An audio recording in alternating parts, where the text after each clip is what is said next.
Live on a Friday night. Traditionally a party night because it's almost weekend. Charlie, why was it scheduled? In retrospect, it was scheduled an hour later for no good reason. There's a live stream I like to watch, and it usually goes long on a Friday night. It's supposed to be 6:30 to 7:30. Often goes like an hour later than that, and it started early tonight and it finished early, and so there was no real reason for me to schedule it late. But I'd already told people I was scheduling it late, and it gave me a bit of time. So hello, Charlie, L3, Musical Aviator, Nobody, Silumi, hello, hello, hello. Now, because the camera settings went funny again, I have no idea what I look like at your end, because my laptop always gives me a false idea of what I look like. I'm going to look on my phone to see. Let me see. Where's my channel? Where's my channel?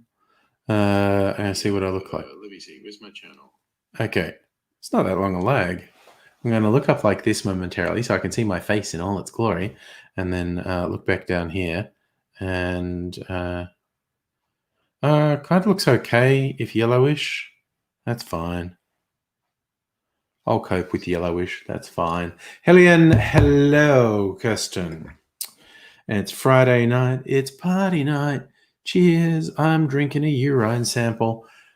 The overwhelming, this is a clarified cocktail.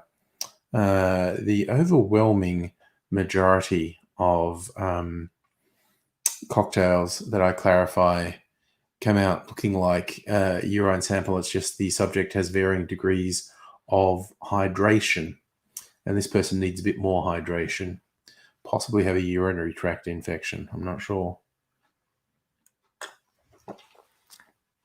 Oh yeah, this is it's a very wine-heavy clarified cocktail. It's got port, it's got vermouth, it's got Amaro in it. There's like all aromatized wines. Hello, Abigail, drinking red wine. Nice. Salumi didn't go food shopping. Gym challenge week includes a meal plan. Nice. Yes, weekend is confirmed, L3. You like the ice? Yeah. I'm a big fan of the clear ice. How do you get it? It's pretty simple, if time consuming. One of these insulated, hot drink coffee cups.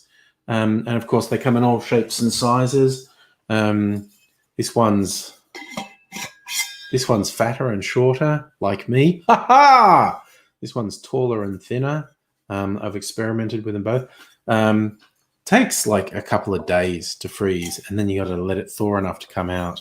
But you get this really neat, clear ice with not much effort. It's just time. And when you've got nice coloured drinks, it's particularly worth it. And so I've made a bit of it now because I don't actually use it that often. But I'm going to make some cocktails tonight. I'm dressed in cocktail making gear. And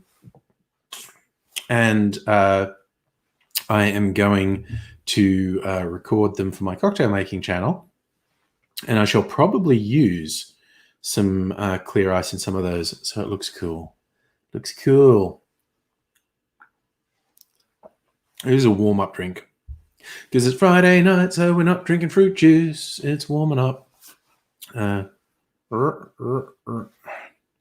Aidsy said he wanted to join us, and I have emailed him the link, but I haven't heard from him for a little while, and sometimes the passage of time confuses him, so might hear from him any minute, might not hear from him at all. It's the mystery. Roll the dice. So, yeah, we'll do that. Wish I could remember who was at me. I'm just so bad with remembering who said things, who gave me things, who asked me things. But I wish I could remember who was at me for Cointreau drink recipes. Because there's hundreds of them just on the Difford site. And I need to know some other qualifiers, like what base spirits they like or don't like or have. So the storm in Adelaide's been delayed, Silumi. We had a weird day. It was mostly sunny, and it got quite overcast in the afternoon, evening. Might rain overnight. Who friggin' knows? Melbourne. Raiders. Hashtag Libspill. Which branch of the Libs do we think there might be spill? Invisible Chicken, hello to you. So I might actually look in my little cocktail Bible here if they have any good recipes. They've got a drink called the Cockspur. That's tasteful. Cocktail.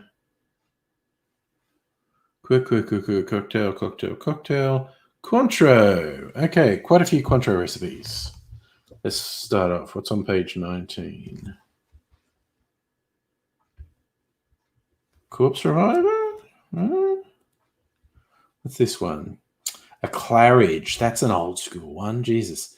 Gin, vermouth, apricot, and Cointreau. Don't have any apricot, actually. Silumi, 29 and windy today. So gross. Yeah, it's meant to be like 25, 27.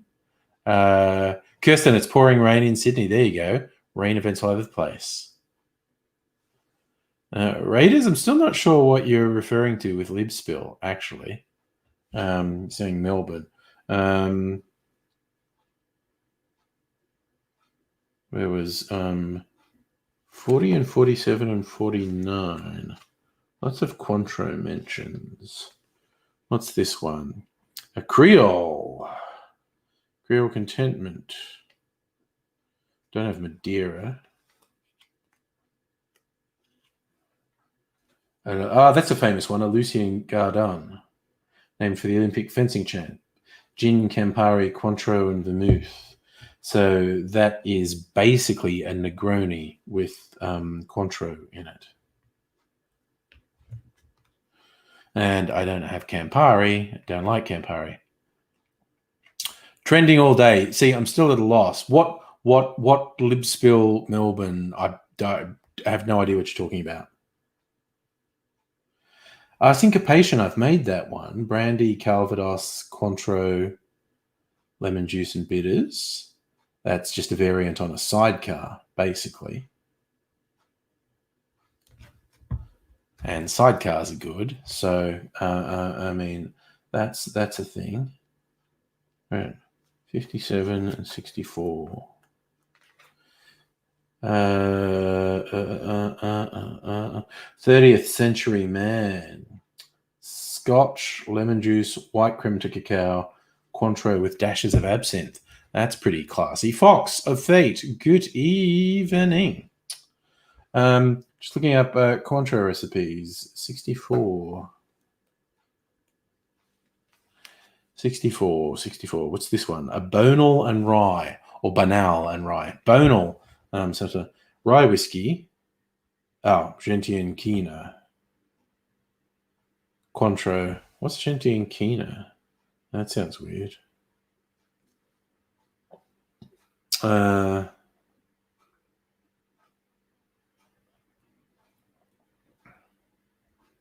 Yes.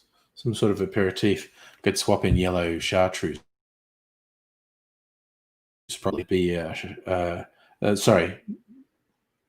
and rye. Okar gold. Golden rye. Call it a golden rye. Could do that. I could absolutely do that. That's got potential. That's got absolute potential, that one. We're at 76 and 79. Great big wobbly dangly ones. Hello, Jim.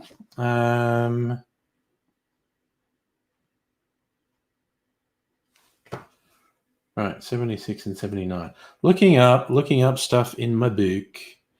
Oh yeah, sidecar. Okay, cool. That's one of my favorites. 79. A Ritz is cognac and Cointreau and maraschino and champagne. They always turn me off as soon as it's like champagne in a cocktail. I don't know. I just don't like champagne. And it seems wanky in a cocktail as well. A Periodista rum. Lime juice, Cointreau, apricot, and simple syrup. Period. This is not without appeal when made with a crisp light rum. Darker aged rums are favoured. And I got a dark rum recently. Make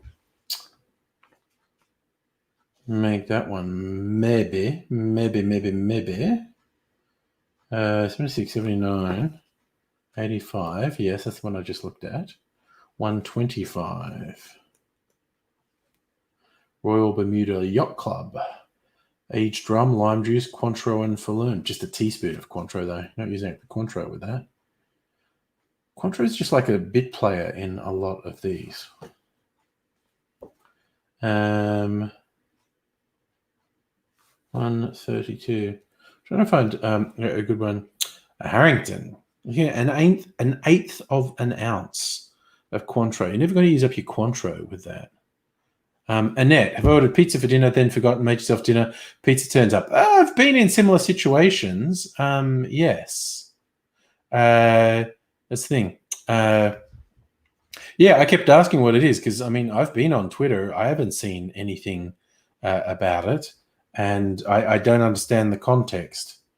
So, still looking up Cointreau. What was that? It was 132. 137. A Clint Eastwood, no? Oh, Cosmo, of course. Cosmopolitan. That's a bit meh. Not going to make a Cosmopolitan. 43, 44. Oh, yes, of course, Margarita. Alabazam. Again, only 2 teaspoons. Why is it always such small things? Jim, you're doing a pizza. Nice. Long lunch, Son's kids, skiving for the win. Nice. Yes, Abigail, it could be blamed on cocktails potentially. That might be what's behind forgetting that you've ordered dinner and then making dinner. A breakfast martini. I've always loved the name breakfast martini. The idea that you have one for breakfast just because it's got marmalade in it. A test. Now we're getting fucking serious. A test pilot. Rum, Cointreau, Falernum, lime juice. Absinthe. Test pilot's pretty serious. Might make a test pilot. Just bookmark that one, in fact. Visible Chicken. Remember the plastic block dogs you built? Yes. You're working on a Batman one. But you got one of Black Panther as well. Hot damn. Batman's got 3,378 pieces. Black Panther has 2,500. That is very much a I'm staying indoors project. That one, loving it. I think 182. What's on page? Oh, that's not even a cocktail. Right. Well, I like that, Kirsten. You have all the ingredients for a breakfast martini and nobody to tell you no. Cheers to that.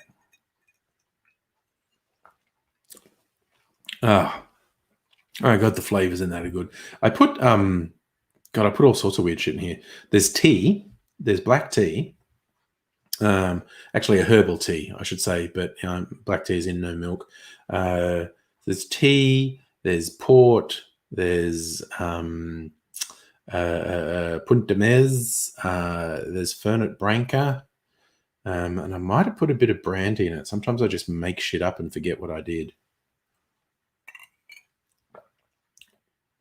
As a quality tipple, as the kids definitely do not say. Oh, it's nice. It's so rich. I'm like, that's what I have to do. I have to peel some fucking citrus tonight. I need to juice some lemons. So I have some lemon juice because I'm out of lemon juice.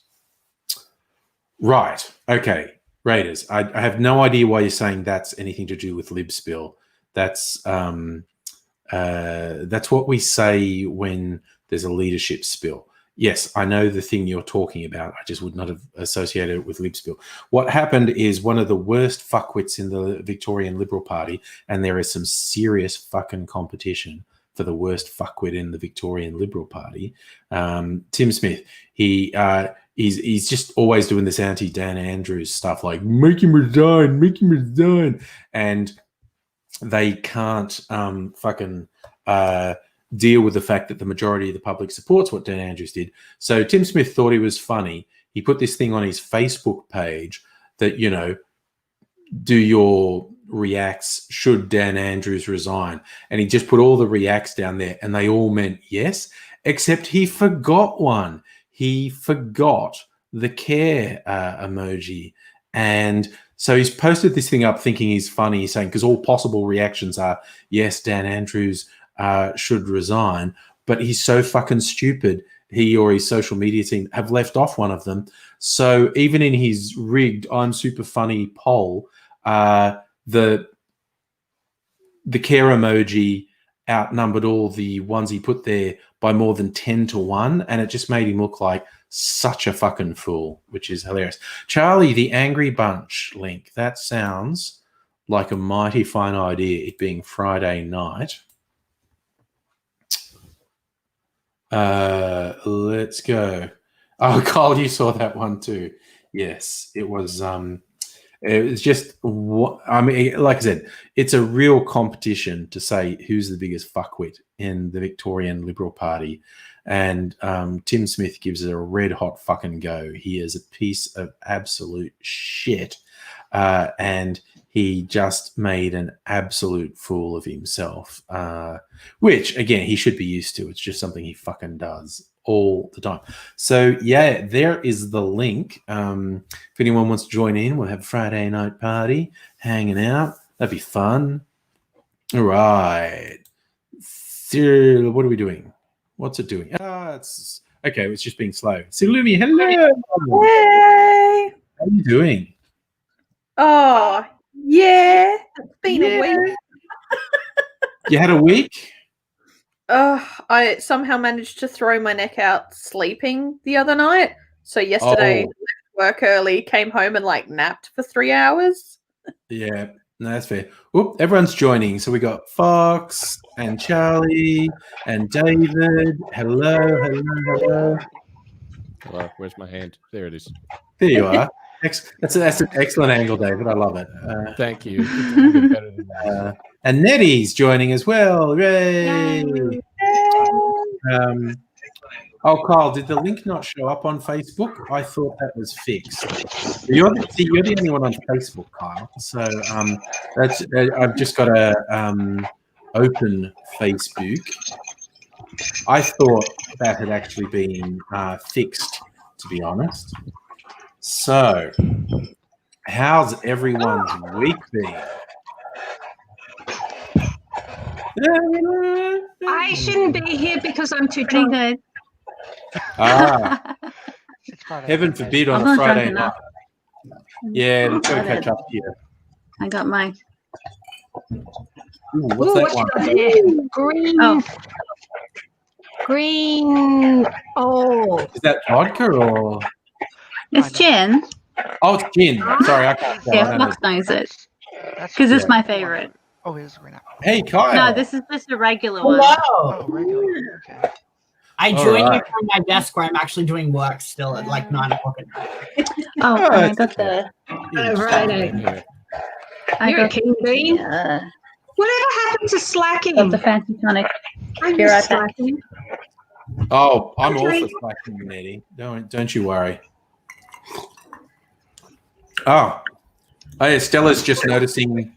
Oh, yeah, my hair. And here we go. So, Abigail joining us. Fucking pizza. Hello. I My have hair- dyed my hair. I've got green at the front and There you are, purple. But yeah. you can't really tell because it's really dark in here. yeah. But go purple. Mine's pink, Oh. and mine's Go purple, but this lighting. Yeah. Oh, here he is. Hi, there Ludo. I love Ludo. Wouldn't be the Angry Bunch without. Oh my God, he's gone crazy again. Yeah. So would you like to hear a funny story? I know. Ooh, Yes, definitely. Abigail, tell us a funny story. Bought a cat tree I online know. from eBay, Yeah. and it arrived, and I put it together, I know. and it reaches the ceiling. It is so freaking big. I didn't look at how big it was on eBay, and it turns out it's like more than 2 meters tall, and my cat is tiny. So I got this giant cat tree now, and it's like, oh wow, where do I put it? Love it. I don't know how to get her interested in it. All she wants to do is sit here. Spray it with catnip. That's what works for my I was cat. about to say. Catnip time. Okay. Going back onto eBay. Where can I catnip spray? Oh, Ludo's Yes. got COVID. Sorry? That did sound a bit like Luna's got COVID, yes. Yeah. I said Ludo's got COVID. He's Oh, sneezing. Ludo. Is he alright? Oh, Ludo. He's just. Oh, Just buff. he's healthy. Come on. You know, it's actually quite funny how even with COVID, I have actually become so ridiculously Lie down. busy. Come on, lie down. Yeah. Yeah. I'm Yeah. right now for the past couple of days. I've been working on tons of projects. I am currently casting my own Drop it. short film. There's just so much going I know. on, and I was going to be like, I'm going to watch a movie tonight, and then I'm like looking, going, oh, I have to send out all of this stuff, and I'm like, no, why did I do that? Why did I just not like close my like Star Now listing after one day instead of having it open for a week? Where like all these amazing people have like applied now, and I'm like, shit. Oh my God, Ludo. Oh my Come on. God, what? Settle down. Madness. Yeah, that sounds like Madness. it's He's bored. You settle down. Come on, lie down. No. Currently bad at me. This is the trouble when your dog's twice Lie your size. It's very hard to assert Lie authority. down. My cat's He currently almost weighs as much as I David, do. I thought you were frozen. You're not. No. I'm here. I'm alive. I'm looking up on That's my enough. screen. Charlie. Yes. above We the have a photo. good view Okay. of your Adam's apple. Sorry. What's screen with that I the actually view, work on- David? The screen that I look at to work on is up here, and the laptop is here. Ah, you So don't I'm have a working webcam. Yeah. Because if I do this, I'm like it's nicer for you, but 10 minutes of it and my neck will be wrecked. So Yeah. Oh, that's fair. instead, you Fair get enough. my neck. Like, Okay. Chaos in the child. Be able to make a goddamn drink. Yeah, pour another drink anyway. I think Stella's sort of in your realm, Abigail. She's got Or a my first a drink. long cat jungle. Goes to the Oh, yeah. roof. Cat's love. I've been trying the fever tree. Oh yes. I got so last time I got the Indian one. Mm-hmm. I thought it was nah. You're trying a Like, different one. So today I got the elderflower one today. I'm just about to try that for the first time. Elderflowers, yummy, yummy. Yes, I'm sure it is. I've got what fever tree have I got? I've got the elderflower one. I think I've got the basically the Angostura one as well. They have one that's got the same flavour as Angostura bitters has. Oh, that's really nice. Yeah. Yeah, it's a good one. That's lovely. Any AT coming tonight? Earlier, he was very keen, and I've emailed him the link, but I haven't heard. What is Ludo doing? He's chewing on it. He's chewing on Anything it. you can do with balloons to freak kids out. Drop it. He didn't want to let it go, did he? Yeah, Ludo, be a good boy. Come on. Oh my god. Dog is massive. Oh my god. Just like thrown up. Charlie just disappears off camera. Exit okay. stage How are you left. seeing? You're gonna have to get someone to fill her box. Oh, See Shadow. no. I'll deal with this. I'll give him a quiet toy. Play one. Oh, man. I love how you just see like blurred shadows of the tussle Actually- going on, and then suddenly a blur of tail, boom, straight past the camera. There it is. Utility. Oh, What is this? yes, he cocktail loves you this one.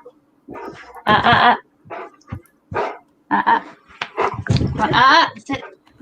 Lie down. Oh god. There we go. That's exactly what I do to my cat when he There does you something he's not supposed to. I just go, Good boy.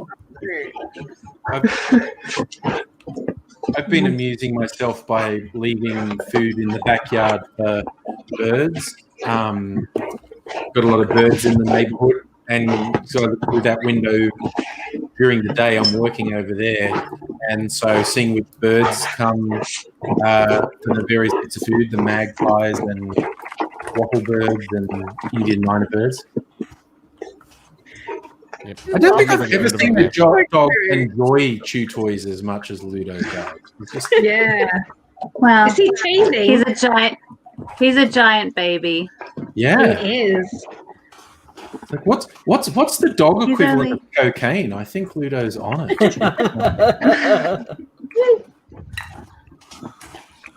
That's pretty good. I want to meet Ludo in real life. I want to give him a big hug. Yeah, when we're He's a not big all huggy dog. He'll hug you with his mouth. Okay. Yes. Okay. That's questionable right there. I used to live with an enormous Rottweiler. Oh, it I used sounds to like live with this enormous Yeah. Rottweiler He's, who he used to get under the wooden house and Mhm. bang me on the bum while I was sitting on in my own room, minding my own business. He'd bang me on the bum with his head and go, yes. So I talked Phrasing. to him. I'm Yeah. channeling Archer at the moment, just going, phrasing. Yeah.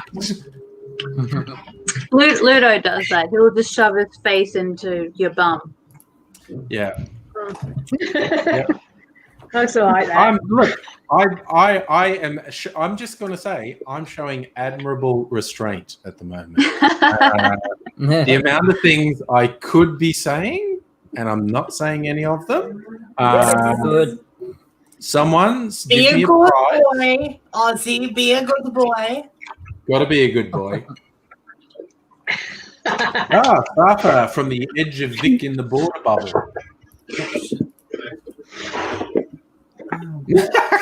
So, nobody's saying his brother came around, got there just in time to see the cat in mid-air, having jumped after a bird. I do that. That's. Do you get a lot of possums too? Did they come after the bird food? Don't often see them. I actually rescued one a couple of weeks ago. Just saw it as like a largish ringtail possum, and it was just wandering in our garden. And I noticed I wasn't scared, and I went over. I'm going to take some pictures. Social media will love this. And most of its fur was missing. It had been like attacked by a cat. That's just depressing. And it was obviously in shock. It wasn't even really reacting to me. So I caught it and put it in the cat carrier and took it to a local vet that does native animal rescue. And hopefully they look baby. So apparently they know what to do. They look after it and they know where to release them and stuff like that. But the poor little, although it wasn't, it had, the scratches looked very surface level, but like 70% of its fur was gone, which was really weird. Like big Might fluffy, have caught in the bacterial thing that got into the fur follicles. yeah, big fluffy possum fur, then completely bare pink skin, and but yeah, hopefully the vet looked after it. I didn't have it in me to follow up because I don't want to ring them up and say, "How's the possum?" and have them say it's dead. No, they fixed it up. It's good. It's happy. I saved it. Everything's fine. I saw a possum on the side of the road once that had been hit by a car, and it was, it wasn't pretty. Its back legs were broken. I think its hip was broken. It was wheezing for breath. It was really horrible. Oh, poor baby. Yeah, that does sound. It was. Yeah, it was pretty awful. I don't think it would have survived, so I had to do the honourable thing. Oh, that was the right thing to do. That was the right thing to do. Tough as it was suffering. Yeah, no, that's just awful. I was 18 and I kind of just... You were 18? I was 18 at the time. Oh, God. And like that same year... That's a rite of passage or something. That's right. It was a couple of years later... I actually saw someone being run over by a train. Oh shit! Okay. The possum affected me more than the person being run over by the train. God damn. Humans suck, and I'm a vegetarian. Because I have to do the thing with the possum that sticks with you forever. Maybe the other person needed to be put out of the misery too. You could have gone over to the person who's lying there bleeding on the train tracks and gone, "No, it's for his own good." Considering what I saw, the poor old lady on the train track, I saw her brain push out of her skull. Jesus. Yeah, I don't think I needed to intervene there. Oh, no. That didn't affect me at all. It affected me. Why. Yeah, I agree, Nettie. It's affecting me hearing about it. Yeah. I'll stop talking about it then. No, I'm joking. But but I don't know. Like human bodies, but animals, the poor dears, like they're innocent. So are you Aspie? I am. Are you a little bit? Yeah, I thought so. Okay, there you go. Yeah. How can you tell? Aren't most of us humans? I value animals over humans. Yeah. That's a thing. Okay. I think isn't this the Aspie channel? I was about to say, it pretty much is. It pretty much is. Most of us are. I'm Ghost Aspie, I think. Maybe. Yeah. Aspie or Aspie adjacent, most of us. So it's yes. Mine's probably just trauma, but there's that. There's that too. Yes. Trauma. One of us. Gobble.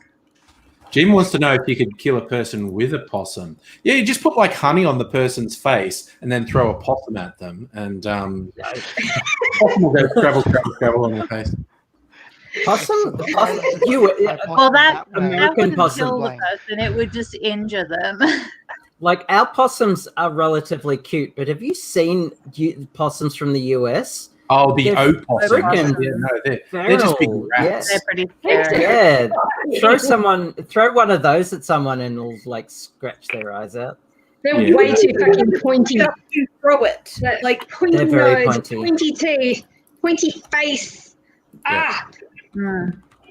There's a marsupial called the quoll that's sometimes colloquially called the native cat because they're carnivores and they have a little cat and they're so cute. They're like orange with these spots on their fur, and if you've ever watched them feeding, they are ravenous little carnivores. It was like a wildlife park, and they were feeding them. I think I videoed it for my YouTube channel. They're just madly tearing at this meat, and I was like, yeah, if you tripped and broke your leg in front of a family of quolls, they would absolutely eat your face. I remember a little project for school when I was in 3rd grade about quolls, and I fell in love with them. And nobody knew what they were until I did my little project on it. So, very proud of myself. That's pretty good. Go on, Charlie. Like I've been bitten on the finger by a ringtail possum, and it doesn't even hurt. It's just gums, basically. Like they don't even have proper like sharp teeth. Oh, that's cute. Cool. Probably because really they eat lots of sweet. fruit. Mm. Sorry, I've just been commissioned to make a drink. This was a possum that would come into this possum would come into my shed, and so I would go in there with some fruit and feed it to him. And Did he ever throw things at you? no, Because there was a possum that lived in my friend's bedsit roof, and he'd lost the bit of board for the manhole going into the roof. And in the middle of the night, the possum would come and peg things at him. And then he'd go, fuck off. All the time. I've never heard of a possum doing that. He was a bit stoned, so maybe he exaggerated a little, but yeah. Maybe. Maybe he did. But we used to hear the possum. I think he thought it was revenge for all his friends coming around all the time and having parties. And I was like, fuck you and your parties and your mates. Fuck you. I'll get you when you're sleeping.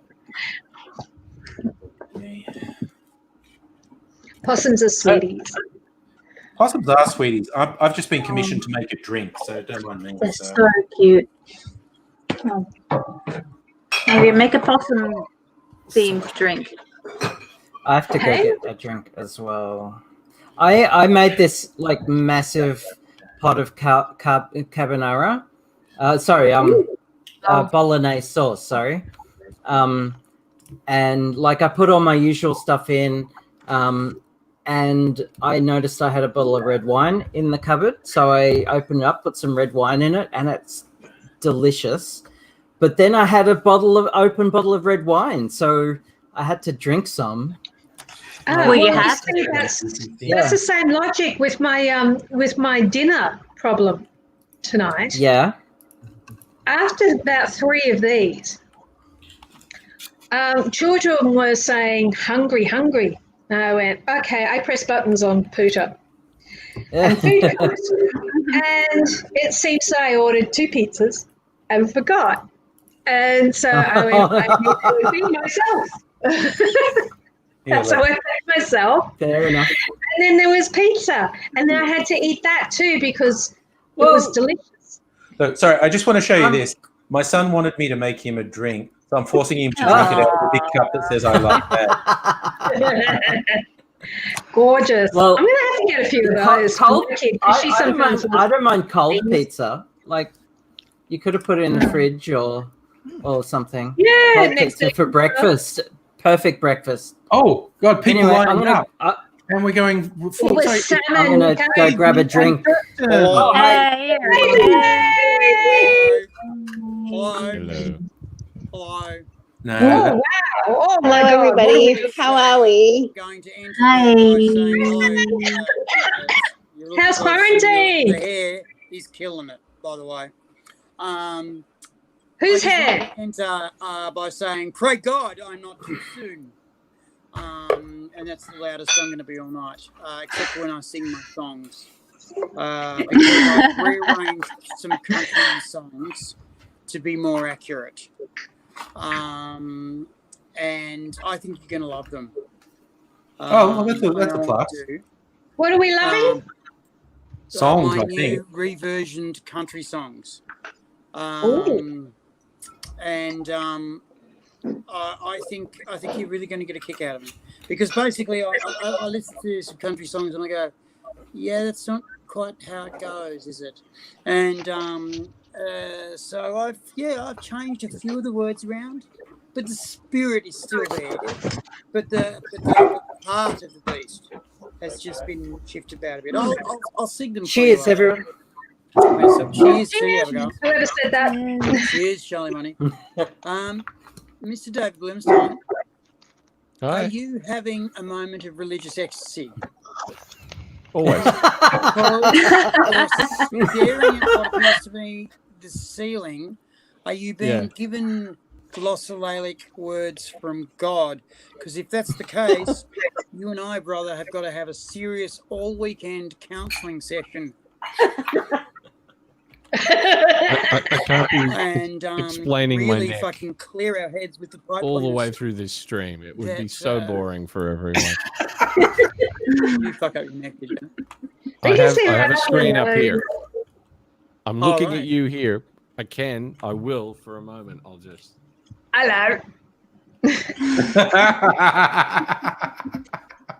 Dave. Oh, you have a Dave, face. You've I given do. me a 3/4. I'm not Dave, just you've neck. given me a 3/4, buddy. Thank you. There's no getting away from that. That's not Dave, bad. I don't know your exact address, but I'm gonna go around the streets of East Melbourne screaming, David! Oh, look at. David! Like Look. that until you come out and satisfy my needs. Sorry. Because you're sexy as hell, buddy. Kirsten has gone completely white.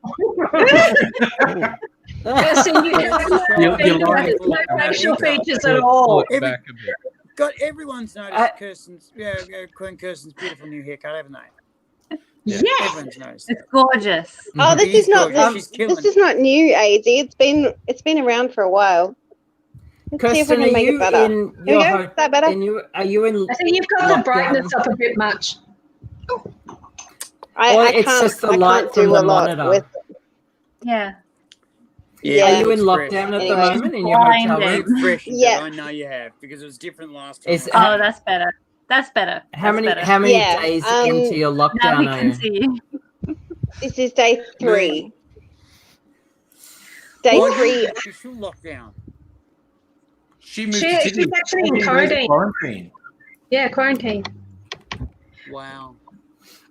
See you, Lumi. She's got 9 more days to go. Is that right? Yes, you did. Have we met officially? Have we met officially? Yeah, so We met in real life, I think. Many years I ago, think you did under my that old name. Now, remember too that I have 25% brain damage. Yes. Awkward. I do like that sometimes. I just went to my very scary drug doctor today and put in my urine test. So tonight, anything pretty much goes. 2 weeks to clean out. So I may be popping the camera every now and again to freshen up. Oh shit! What do you mean, oh shit? Oh, I'm very. oh, sorry. No. I think Getting attacked by a giant dog again. aside from that, I appear to have injured my toe and not realized it until just. Oh no! I'm gonna have to go and deal with that. Oh no! Don't deal with it. Isn't I'll it be right amazing, back. Ellen G's? Ludo, lie down. In down. fact, I'm not going to say Ellen G's because that's clearly not right in these days of respect of all. I'm not going to call us the LMNOPs because that's what the alt-right's been doing. What I've decided is to reappropriate those motherfuckers, and I'm going to call us the alphabet kids because everyone can play and everyone is different. So, hey, alphabet kids. The point I was going to make, and this is part of the brain damage, so I can't remember it, was, yes, fuck, I remembered something, was, have you ever noticed how small your toes are? In compared to the rest of the body, right, small. Have you ever noticed how when you injure your toe, it's probably one of the most painful things you'll experience in your life? Yes, I broke my toe. Isn't it the most incredibly painful thing? Right? Well, it happened when I was a toddler and I still remember it, so yeah. Right, so you break your toe, right? And you go, ow. And then it's one of the only injuries that hurts way more the next fucking day. At the time, it hurts like Christian charity. But later on, it hurts like evangelist tithing. And I have a hard-ass old man. He's mellowed in his age. But I broke my toe at his workplace when a forklift came down through the steel-capped boots that I was wearing. Smashed my toes, the little toes. And I have come away from this forklift and gone, Papa, dear Papa, the forklift seems to have gone through my steel-capped bluntstone and squashed a significant portion of them. I am experiencing the pain. And he replied with his favourite comeback line, it's, oh, well, pain is such a personal thing. I worked for the rest of the 6 hours that day going, I'm going to die. And then we got home, and the joke was pretty much on him at that point because he said, well, go and have a shower and have dinner. And I went, well, no, I can't get my shoe off. And he's gone, oh, don't be a fucking wuss. And he's gone to take my boot off and realised it's not coming off.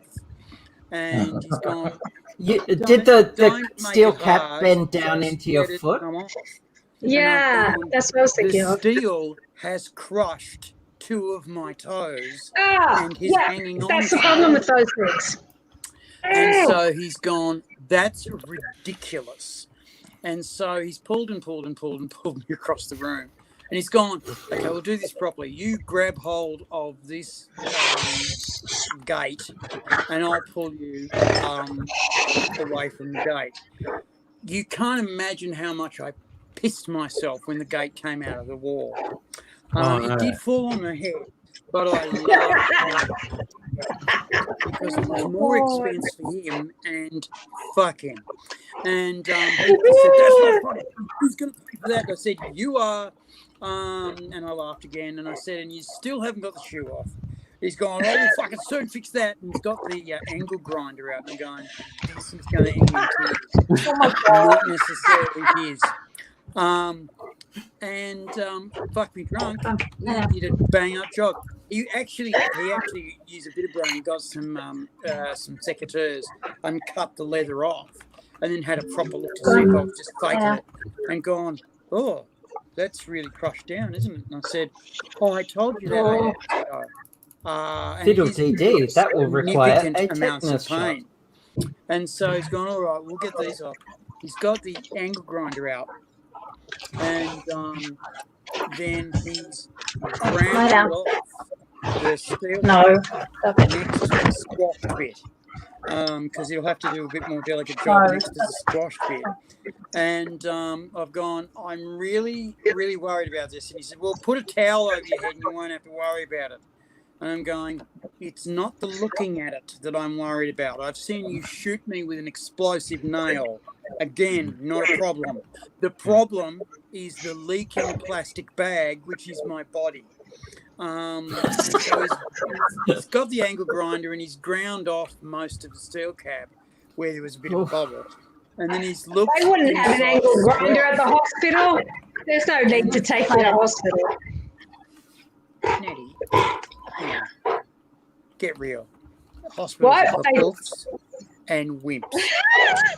Ambulance costs, don't you know, except if you're a minor, and he didn't know that. Did he not know that? I've had some fucking egregious injuries that he drove me to, and then got angry because I bled on the seats. Anyway, this is the most country Australian upbringing I have ever heard of. Except I lived in Canberra, which is the capital of Australia. It's a country town with a big roundabout. A steel cap off. Definitely a country town. And then he's gone, oh, that's really squashed down, isn't it? And I said, I did tell you this. And he said, that's really squashed your I might have to. Again, I might have to put him away. I think you might have to, Charlie. I might have to put him in the garage. We're going to go the oxyacetylene. You want to go with Daddy? I'm seeing 3 problems with this. I'm seeing more than 3. Come on. Cut through 4mm steel.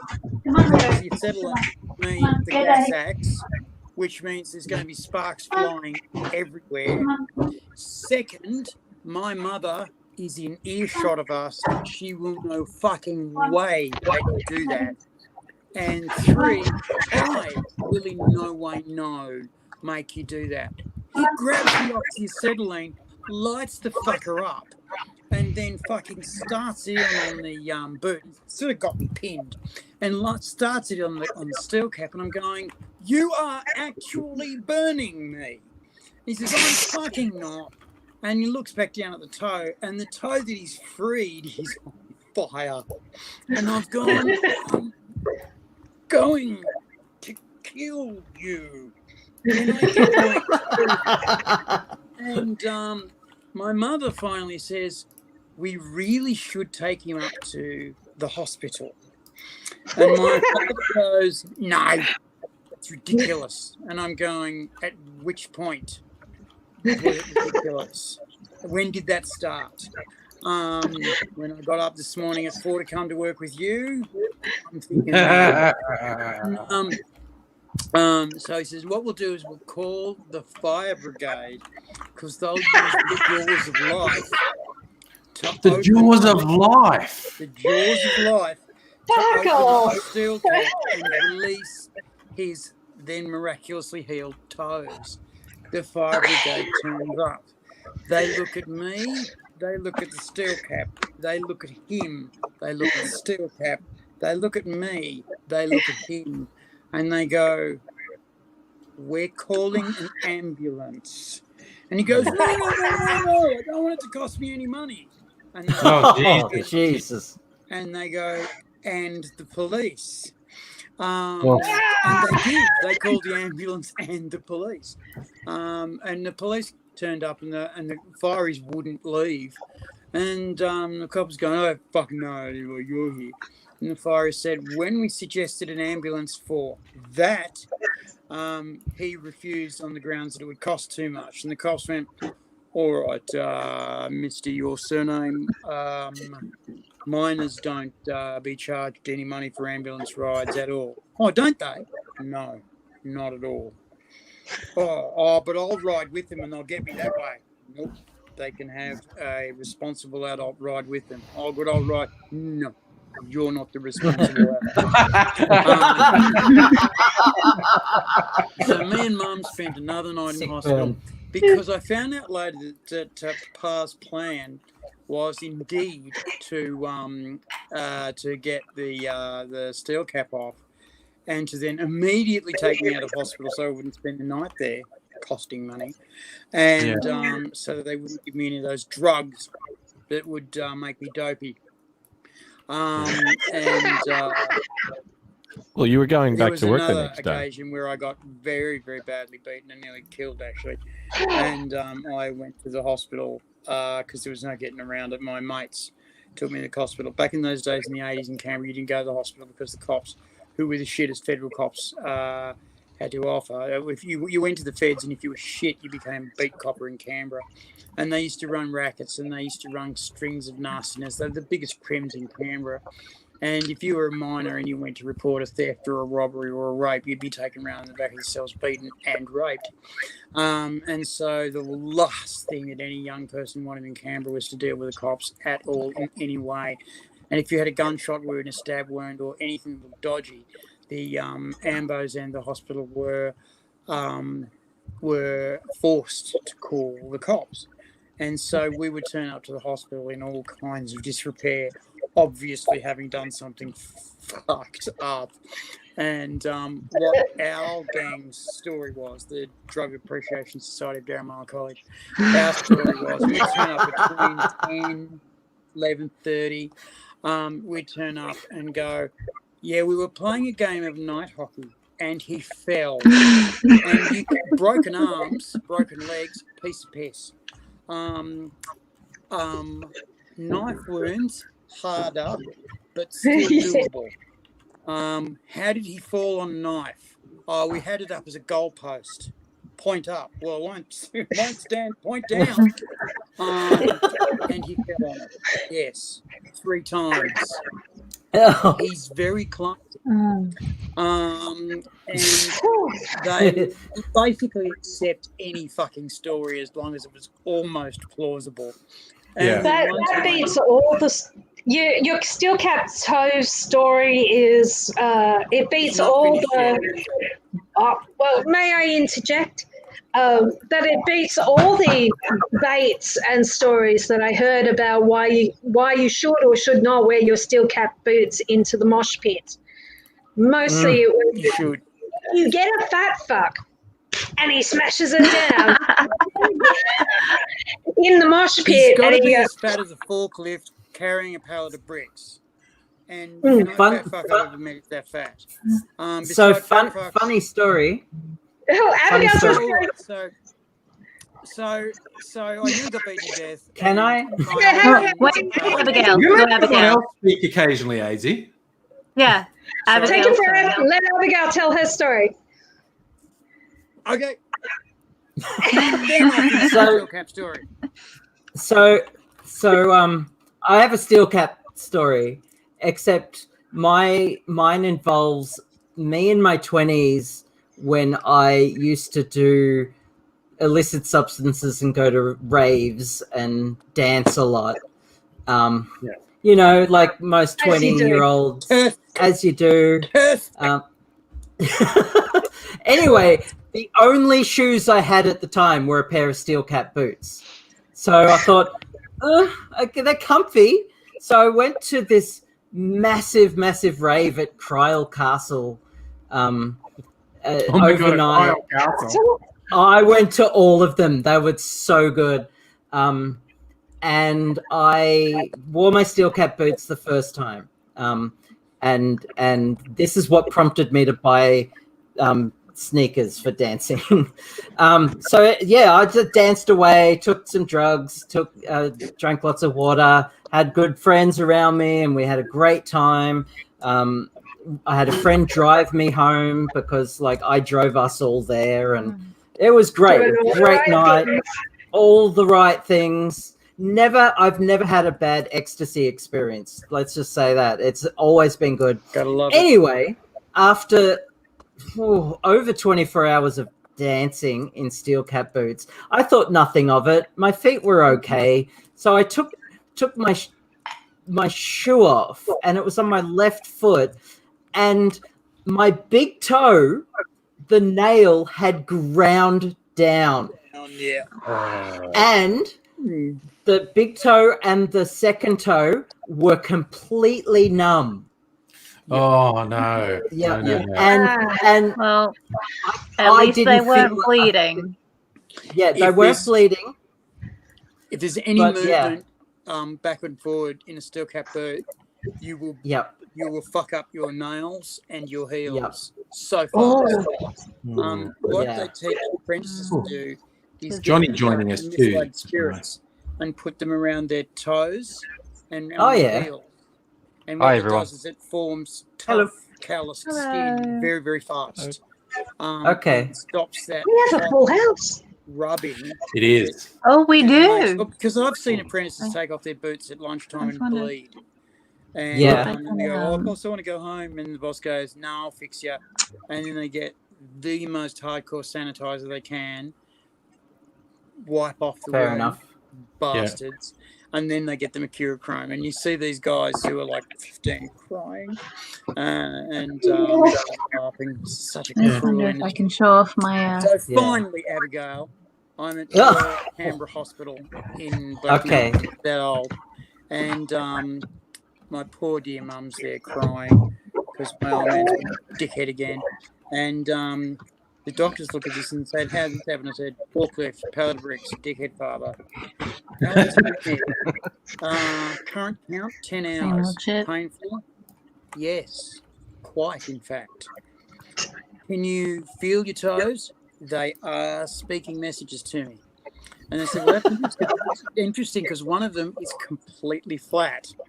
And I'm going, that's bad, isn't it? Wow. And he said, yes, we're going to have to put a pin in it. And he said, like a dressmaker's pin. And he went, a little more substantial than that. And he's going, we're going to have to do it now. And I've gone, you have got the boot off yet? And he said, about that. We need you to be awake while we get the Dremel tool and cut Oh it yeah. off. We know exactly where to cut. I promise you we know exactly where to cut. And we know exactly how deep to go. And we've got That's called reassuring. up a guy who's off duty, but he's agreed to come in and do it because he's the expert at it. And this young guy's come in and he's given this. Morning. I've just had a coffee and I'll need another one. Yeah. that was a coffee. Yeah, that was a coffee. Yeah. Get James a coffee. And James goes to his coffee and he's behind his coffee doing this. What are you doing, James? Just put sugar in. Jeez. That's what that white powder is. It's sugar. Go. Where's my Dremel tool? I'll just wait till everyone stops lagging. And where's my Dremel tool? So he grabs the Dremel tool and he's like doing a bit of this and going, Jesus. And then he snaps into the zone. And the Dremel tool starts off and he says, nah, more welly than that. Much more welly than that. This is a Blundstone we're talking about. Hey. He knows it's funny. No one else does. They're all looking at him going, he is off his guts. I'm looking at him going, thank Christ he's off his guts, because he'll know how off my guts I'll need to be soon. And so he then starts to cut this fucking cap off. And I'm going, concerned, getting near the toe, concerned. It's changed.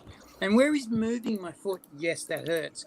But concerned. And then he goes, all done. And I'm looking at this steel cap and it's still definitely attached.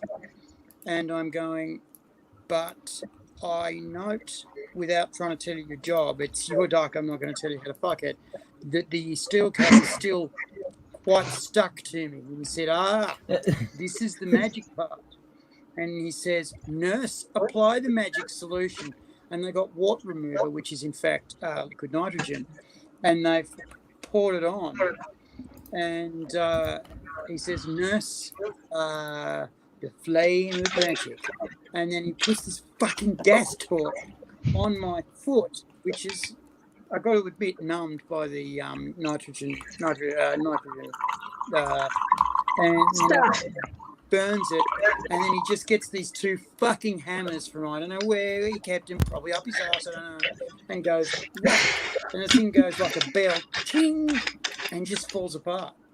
And it was like, that's why they called him, and that's why they don't drug test him, because he is that good. And everyone else was going, yep.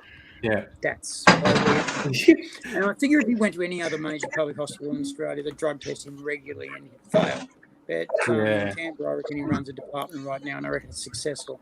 Anyway, they've all then crowded around, looked at my toes and gone, that one's flat. Yeah. We need to pin that now. That one, we're going to pin anyway. And so I go, this time I get to be a bit of sleep, right? And they went, sort of. And I'm going, that's not sleep. Sleep is a yes, no thing. And they're going, well, what we're going to do is we're going to give you a nerve block. And I'm going, And so they gave me a nerve block, and it actually worked really well. And they continued nerve blocking me. And I was obviously getting very anxious. And my poor mum was getting anxious. And they said, Mrs. Your surname, would you have this tablet, please? Because you look like you're about to pass out vitamin deficiency and dehydration. And she said, yes, I will. And so they'd given it to him, big glass of water and another big glass of water. If you just sit here and if you just breathe deeply for a little while. And she breathed deeply for about 20 seconds and I said, what was in that vitamin? And they said, a shitload of, I now know, clonazepam. I didn't know what the word was at the time. It's a kind of benzodiazepam, which is fucking powerful. And they just went, this poor woman's been through enough, out. Different days back then. And these days you get to register for shit like that. And she slept for a solid 8 hours. And it was the first 8 hours sleep she'd got in fucking years. And I felt good for her. Me, on the other hand, they had to keep me awake because they had to find out if they were hitting the right nerves or the wrong nerves. And if they hit the wrong nerves, I had to tell them, and I did, vocally. And this pinning was fascinating. It's titanium pins, and they have these little joiners for the knuckles, but they decided that the knuckles were a bit of an afterthought in this case, and they just had to keep the bone attached because it had shattered, and they just wanted the bone to grow around the titanium, and then they would withdraw it later, and we'd be fine. So I do this. Finally, my old man comes to the hospital ropeable. He's furious because I am supposed to be at work. It is fucking 8 o'clock in the morning. I'm supposed to be in my work clothes on the fucking job, digging fucking trenches. It is, after all, Sunday, the day of work. And where the fuck am I? Lounging about in hospital, getting titanium pins stuck in my fucking wussy pussy toes. Well, it turned out good. And no, I'm an alphabet kid. I'm really bad. And he's ropeable, and the doctor's going, do you know you crushed your child's toes? Yes, and the police were hassling me about it all night. Did they at all put a taking away order? A what? It's an order where they take your children off you because you're a neglectful or dangerous parent, or you're abusing them. At the moment, I think you haven't had a lot of sleep and you're a bit worried, but you're ticking all 3 boxes. Maybe you should go reflect upon your actions and come back in 4 days. 4 days? We're not going to be here 4 days. I can't afford that. You've got Medicare just come in. You've got Medicare and full hospital health care. Yes, but there's a $400 excess. Oh, good God. $150 for children. See what I'm saying? And they went, you've got to go now. And I was going, you've got to go now. But before he did, I said, look, they saved the Blundstones for us. And I gave them 2 hearts of the cat. With a bit of work, they could be saved. You just wait till you want something. I'm going, I'll be waiting a long fucking time with you, pain. And I was in hospital for 4 days getting free food and nurses looking at me like I wasn't a cunt. And it was amazing. I had a shitload of drugs, and I loved them. And then I got sent home with a shitload of drugs. And my old man took them off me the moment I got in the door. So I got sent home with the equivalent of 3 or 4 boxes of oxycodone because my toes were going to hurt for quite some time. And the titanium rods stuck out that fast, like 4 millimeters outside my toes. And they had to be cleaned and dressed every day by an RFID. And I wasn't to go to work or get them dirty. Anyway, on the and my old man said, "You going to school?" And I said, "Oh yeah, but my school shoes will push the titanium rods into me, and that will cause some pain. I will need some of those drugs that you confiscated." No, I flushed them away. Rubbish. And going, whilst that's fair enough, they were in fact prescribed to me, and I have been experiencing quite a lot of pain, and I would like them now. Well, all right, I kept one packet for safekeeping, but you're only getting 2.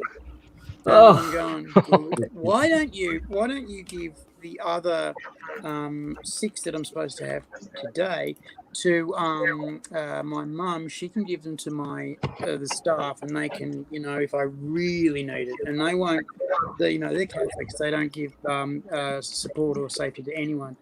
If I really need it, they give it to me. So I get into school, they hand them straight back to me. Thank you, Jesus. And this fucking school shoes like making my toes like just incredible pain. Anyway, I come home from school and my old man's beaming and side to side. And he goes, "You're gonna love me." And I'm going, good, because that's not what I'm feeling right now. He says, "Because I bought you a present." Did you? Oh, a bought present, not a got out of a gift, fucking like a magazine subscription, and you can have the shit thing that they gave me present, not a gift of garbage, but a bought present. Was it a bargain? No, top shelf price. And I'm going, Jesus, he might be trying to say I'm sorry. Hasn't crossed his lips yet. And then I said, "Here you go, unwrap it." Yep, the It's a new pair of Blondstones. You go and get some. Yeah, And I was did. waiting for it. Yep. I saw that coming. And what was bizarre was I don't know what reason, the one of the titanium pins went up into the cap, and the other one went down into the gap, and it actually held my toes perfectly rigid for the entire time I was wearing them. And I had said to him 9.5. By the way, half sizes in shoes are wide and thin. A 9 shoe is 9 long and thin. A half is a 9 shoe long and wide. And I said 9.5. And he said, I know you like 8s, but they only had these 9.5s. They'll fit you. And I've gone, fuck me. And got them on, and they were perfect. And I had those blundies for years until I finally, the steel cap had finally worn through. And the heel I'd changed 4 or 5 times myself at just a minute. And they were just the best shoes ever. You know how your undies get really, really comfortable and then your mum wants to throw them out? But I learned to rave and to mosh because I was a little bit fluid identity then. I learned to rave and to mosh and to go to gay clubs in my blondies. And what I learned to do, Abigail, looking at you, is mosh pitting in blondies is the thing. It is de rigueur. What you do is you get a piece of bath sponge and you line your foot with the bath sponge and jam it into your blondie. And that way your feet your toes aren't rattling around inside a metal box, hurting themselves. They're comfortably just bouncing, like you're comfortably hugging people. And sometimes they comfortably punch you because they love you anyway. And then you keep dancing, and then it's 6 o'clock in the morning, and it's okay because you've got your work clothes on anyway, and you go to work, and you digging and moving bricks and putting pipes in. And hello, Mr. Whitwell. I love you. I need more. Hey, I'm going to go off. I'm going to go off and make my first cocktail, and trust you all to behave, and trust Daisy to breathe occasionally at the end of sentences, and don't forget to speak occasionally. Something. Yeah, now go on. Flex at me. Do it. See? Comedy injury coming up. I just wanted to show off my new jumpsuit. That was broad judgment on you right there. Glancing at me, and you're going to fall over. What was that, Charlie? Finish making my coffee. Oh. And I'm going to finish doing a couple of things, let everyone else talk for a while, come back, ask David about his epiphany, looking at Abigail, and Charlie Bunny, how did you get so hot? I just got last time I've seen you. And Fox's Fate. Oh, thank you. Speak again, I just got this 70s jumpsuit. I thought that was the jumpsuit you were wearing. That is major 70s. God. That is fantastic. Is that my major 70s stuff? Back. Wow. Can you see it? So good. I want to hear some disco music right now. Yeah. Yeah, put on some Donna Summer. Yeah. Where did you find that one? All right. So I just want to say I'm just going to go to my bedroom for a few minutes. And how cool is that? That was amazing. I'm lost for words. Well, yeah, exactly. Yeah, I literally just got this secondhand tonight. Ooh, from my neighbor. It's very cute. Very nice. Your neighbor is very cute, Charlie. Or is trying to tell you things that I've been trying to tell you for a long time, Charlie Bunny, and they've done it more directly. So I think I'm more gay now. So thank you for that, Charlie. Well, the thing is, I have that effect on people. That 70s onesie, you go, I could do that. I could pull that off if I trained very hard, got that 8-pack that I know that's in there somewhere, and did yoga until I could do head through ass and teeth position, and in a sweat hall. And if I became a kung fu master and maybe grew a foot and lost 60 pounds. Oh, did I tell you about massive weight loss? I was trying to lose weight. I was 135 kilos and not very happy. And so I tried to lose some weight, and I might have got some brain damage. And my boyfriend came to me and said, "You look like shit." And I was 88 kilos. I lost between 135 and 88 kilos in 2 months. And that was about the time they took me into hospital. Supposed to do that early. No, that's not a healthy way to lose weight. But I'm now 94 kilos and feeling great. I'm gonna lose the other 5 and just leave it and get fitter. But Charlie Bunny, Jesus fucking Christ, that looks good. Wow. Charlie's little outfit, isn't it? Look, we're all thinking it. We're all thinking it. It's okay. Yes, please. Right? Even only if you want to. Yeah, only if you want to. Only if you're comfortable. It's very fetching. Fetching is not a word. Demanding. Fetching. It's fucking hunting is what it is. It doesn't fetch it. Fucking stalks it, fucking shoots it in the fucking head. Okay, steady on, 80. I'm trying to think where I can put my laptop so that it'll work. That you can see the whole thing. It's lovely. Can you see it? So pretty. Yeah. I've got. Is it a whole I don't have my glasses on, so I can't see shit. I will describe to you what I'm seeing, and I will see as I'm going. You have the form of a fabulous human being wearing clothes that were made in a time when designers decided that bodies were not things to be shameful of, but things to be used as ways to attract other people, to put pieces of themselves inside other pieces of bodies and to love each other. And damn, they could make clothes. Such a description. I mean, You certainly do have a way with words. 70s, but fuck, they could make a dress back then.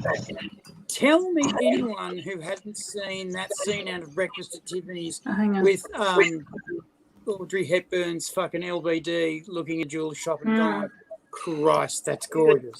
Tell me anyone who hasn't seen that. Well, it is Givenchy, isn't it?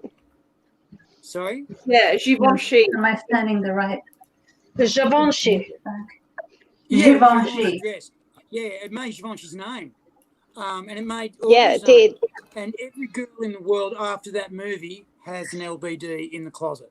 Because it's just one of the things your mother tells you. Learn how to wash up, learn how to cook 2 dishes so he thinks he can cook, and get an LBD for any day. Absolutely. And I only packed like 2 pajama based outfits, and one of them is a little black dress. Exactly. Everyone's got an LBD. You gotta have an LBD. I've seen Angry in his LBD, and I have several. I want to see Angry in his LBD. You don't. You will make a mess of yourself. I have at least, because you'll be walking. You'll be on a train, and just your thoughts will wander to Angry in his LBD. Actually, he's doing this cocktail video now. I have at least 5 LBDs. Play a little trick on Angry. If we're lucky, we get to see Angry's LBD on Halloween. That because Adrian has told us so, that we want to see him put on his LBD. Can we do that? Of course. I think yes. Probably. Okay. So when he comes back, and not all at once, all the time, just every couple of sentences as we say stuff. Angry, we really want to see you in your little black dress, dude. It's time. People have told us it is. And just like them. And he'll do it. Or lose his riz. Either way will be piss funny.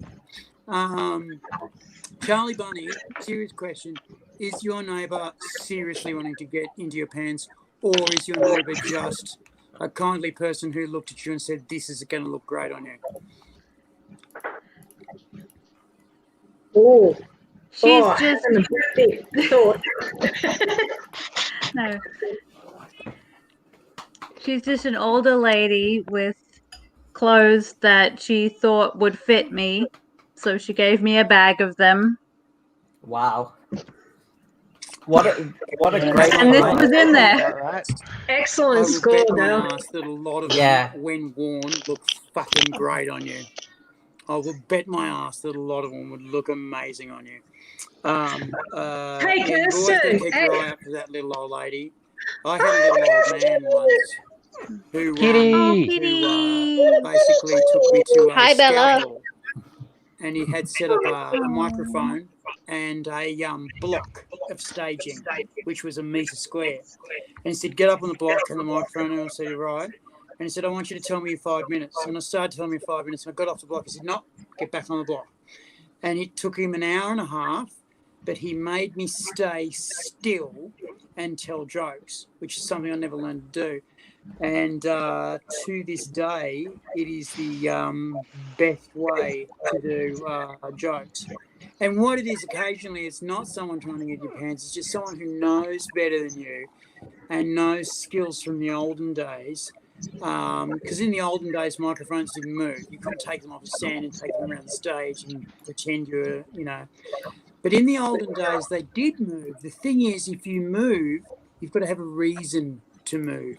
You've got to go over there for something. You can't just wander across the fucking stage, you know, to talk to these people over here. They can all see you. It's a stage, right? And so when you meet little old ladies who say, well, I've got a bag of clothes that might fit you, take them. I had a little old lady gave me a bag of clothes of her ex-husband who was a military fighter pilot. There's another thing. Did not suck. And I was a swimmer at the time, and I was huge. I was big shoulders, skinny waist, big calves, and Jesus Christ, did the chicks go off with the big calves. I wear shorts in the summertime because it was hot. And I had no idea or appreciation of my own gorgeousness because I'd had it kicked out of me as a child. And suddenly, all of a sudden in university, I was up to my nose in sex and couldn't understand why. And I was told later. Costume makers would deliberately make me costumes that would show off my calves because other women had come to the seamstress and said, Hang on a "Casey's in second. this show, isn't he?" Yeah. We're going to see his legs? Yes, we are. What is? And effectively, Hang on a sec. this little old lady gave me a bag of clothes from her Hang on a sec, Kate. husband. Hang on a sec. Abigail, what's the Yeah? cat's name? What's Bella. the cat's name? Bella. Bella. That's right. Hey, Bella. Yes. Anyway, these clothes Bella. fit amazingly. They were almost tailored to me. Big shoulders, nice thin fit. And one of them was his old flight jacket. And it was just the best thing. World War II. I'll be right back. RAAF jacket with fucking medals on it, you know, like little fabric medals. And I was the shit wherever I went on this. And some bastard fucking slashed it with a knife in a fight that I wasn't involved in. And fucking two people stole the rest of it. And it was just fucked, but it was the best thing ever. So, Charlie, be nice to that neighbour, get some more clothes. Do we agree? Yes, absolutely. Nettie, you were about to ask me a question. What's up? Oh, yeah. How's the quarantine going? Have you got enough supplies? So we brought in 11 bottles of gin, 2 vermouths and an Amaro, and 3 different liqueurs. Talking those supplies. I did remember to bring in cocktail picks, and we ordered cocktail onions so I can make Gibsons at cocktail onions from Coles, and tonic water, and snacks. We have lots of snacks. We are super lucky. Do they bring you in food and meals, or do you have to like order it in or something? No, they bring you food. You get 3 squares a day. Then Don't worry about it. they're very much like plain food. So you know, it's not great. It's not terrible. It'll do. But you can order stuff yourself, can't you? Yeah, you can order Uber Eats if you want to. So I think if we get a wretched dinner, we'll probably order Uber Eats. What hotel are you at? We're at the Ridges in Sydney, in Surrey Hills. That's all right. Okay. Surrey Hills has got a lot of good stuff. The Surrey Hills will have lots of good takeaway. The other really, really great and exciting thing is that we have a balcony, which a lot of people who do hotel quarantine don't even have windows that open. So we can go outside. Fresh air is so important. Outside. Yeah, so it's pretty great. When you say that's good. So And you can yell today at we had people from the balcony. You can yell at people. You can peck things at them. Interactive. Yeah, I think they might get mad if you throw things off the balcony. AD, myself and my husband, we're quarantining together. So this is possibly the most awesome dirty Fortnite weekend you will ever experience. Yeah. Oh my God! Is that Charlie's room? Take it on. I am having trouble. It seems like there's an avalanche going on. He's got a closed avalanche. And I came home from hospital last night. I didn't see him until that very short participation in the live stream I did. And I had to go. I was being told I had to go. But I'm not going to see him tonight or maybe even tomorrow night. So, yeah, school holidays coming up. Yeah, Queen Kirst, there's some pluses here. There is some pluses here, I'm saying. It's pretty good. But, yeah, it's mostly just napping. How long have you been married? Married almost 5 years, but mostly napping. 5 years, but we've been together 12. So, okay. Long so term. You know how to not piss each other off, and you know how to do nice things to one another. Let me give you a pro tip. Surprise. So whenever he's going to go and pick something up, and you know he is because he's going to make a coffee in the morning, right? Or whatever he does, his morning ritual, have a post-it note there saying something sexy and or nice. You know, and when he opens up his book of stuff to do, have a post-it note there saying something sexy and or nice. And I forgot no idea he was romantic, did you? We all just thought he was a total degenerate, but he's actually really romantic. He's truly a Renaissance man. Sorry, that's me who thought he was a total degenerate. Well, you can come home anytime you like. True Renaissance man.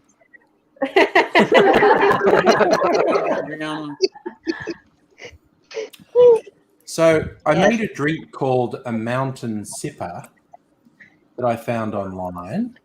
It's got whiskey, curacao, cranberry juice, grapefruit juice, and just a tiny bit of sugar syrup. And Kirsten will be pleased. Nice. Sorry? Yeah. I used the Fortis. That's the actual. I had that all rye whiskey, and I thought the Fortis would be better actually. So the ice in your glass looks like a pyramid for a sec. I thought that was very fitting for the name of the cocktail, but I guess it's not. That's just the reflection of your face in it. Look at that. Yeah, we can see your tie. Oh yeah. Yeah. Oh, that's cool. I'll put that on merch. You're a true booze head there. That's how clear my ice is. So I'm having fun with making the clear ice at the moment. So I'm trying to. Oh, sorry, Big Cat's been saying hi. How are you? Hi. Another outfit change.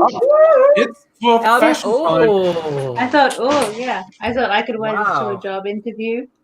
Yeah. Very good. Yes, you can. A sexy librarian thing. God, or you could use that. Wear that with 40s diner I as well. I believe the term, Nettie, is lesbrarian. Yes. There are a lot of lesbrarians. And it is the lesbrarian that I want to bring home to my house. I was. Show how the fucking woke I am. I am the wokest motherfucker My lesbian ever met. nipples are very visible through it, apparently. Well, growing up with that, we didn't know that. So. We didn't notice up until then. When I tell you, sexy librarian. You figure out ways of fixing that. Lots of trial and error will have to be worked out. That's awesome. Just put nipple covers on it. No, what they call them, the old school pasties. Yeah, Yeah. that's an American thing. Basically. Pasties. No, they are an Australian Australian thing too. Just saying. Oh, okay. Because I'm gonna make me wear a bra. You know the Federation logo from Star Trek? I almost bought pasties like that. You can get those? Fucking hilarious. Yes, you can. That's a tattoo, though, isn't it? That is a tattoo. That's not a pasty. Yeah, but yes, you can get them. I just thought the term pasty was more of an American thing. You can get Star Trek pasties? No way. Yeah, absolutely. Oh, wow. I've seen people wear them in Facebook groups.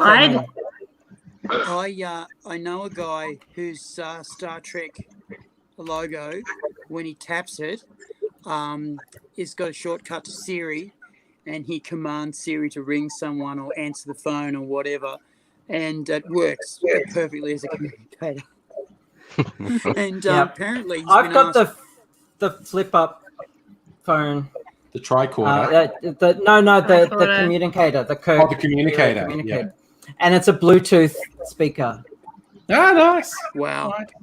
So if you Google Star Trek pasty, you will see them. You'll see the whole bunch of stuff.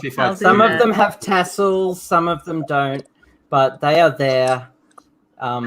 Yes. Or the tassels like the flames out of the engines or something? Can our group please? You haven't watched Star Trek, have you? Not a lot. There's no flames coming out of engines. Oh. No, but there are. They're on Etsy. Yep, there they are. And on incrediblethings.com. The ways to get around the government blocking the anime sites, please, because they're starting to make me get irritable. My favorite. You need your free cartoons, deal. Yep. That would be what I need. Yes. Yep. I'm not even fucking hentai anymore. That's sad. Yeah. It disappoints me. I look at hentai and I go, it's been a very long time since I've done the old free streaming, so can't help you. Sorry. Yeah. Oh my God. Angry? Yes. What did you make? It's called a mountain sipper. Oh, that's right. Sorry, you did tell us. And it's whiskey and orange liqueur. I came across a. So good. I do. I also have the Enterprise pizza cutter somewhere. Nice. I've got one of those. Yeah. The Enterprise D, or the Enterprise original. Because there's two of them. I've got the original one. I think it's the original. I remember watching Star Trek was the thing I watched when I was stoned a lot. Yeah. Because I hate to say it, but it was easy to follow after a big weekend of and And I the hear you. oh, Star Trek, good people do good things. Yeah. Mm. Do you know what I always Yeah, used to find after a very big weekend was I love David Attenborough. Voyager. Yes, I've heard people. Voyager's good. Me too. Like With all Captain they can It Taylor. got better. after a big night when people are hungover, like just some people, all they can just curl up on the couch and watch nature documentaries. Yeah, absolutely. Trust me. David Attenborough or meerkats will make you feel not like the loneliest, poorest, saddest, horriblest boy in the world. You know, usually you've got a doona over your head eating fucking Fruit Loops going, I'm going to die and I hate me and everyone. But if you're watching nature documentaries, you go, oh, pretty. Oh, they are going to survive.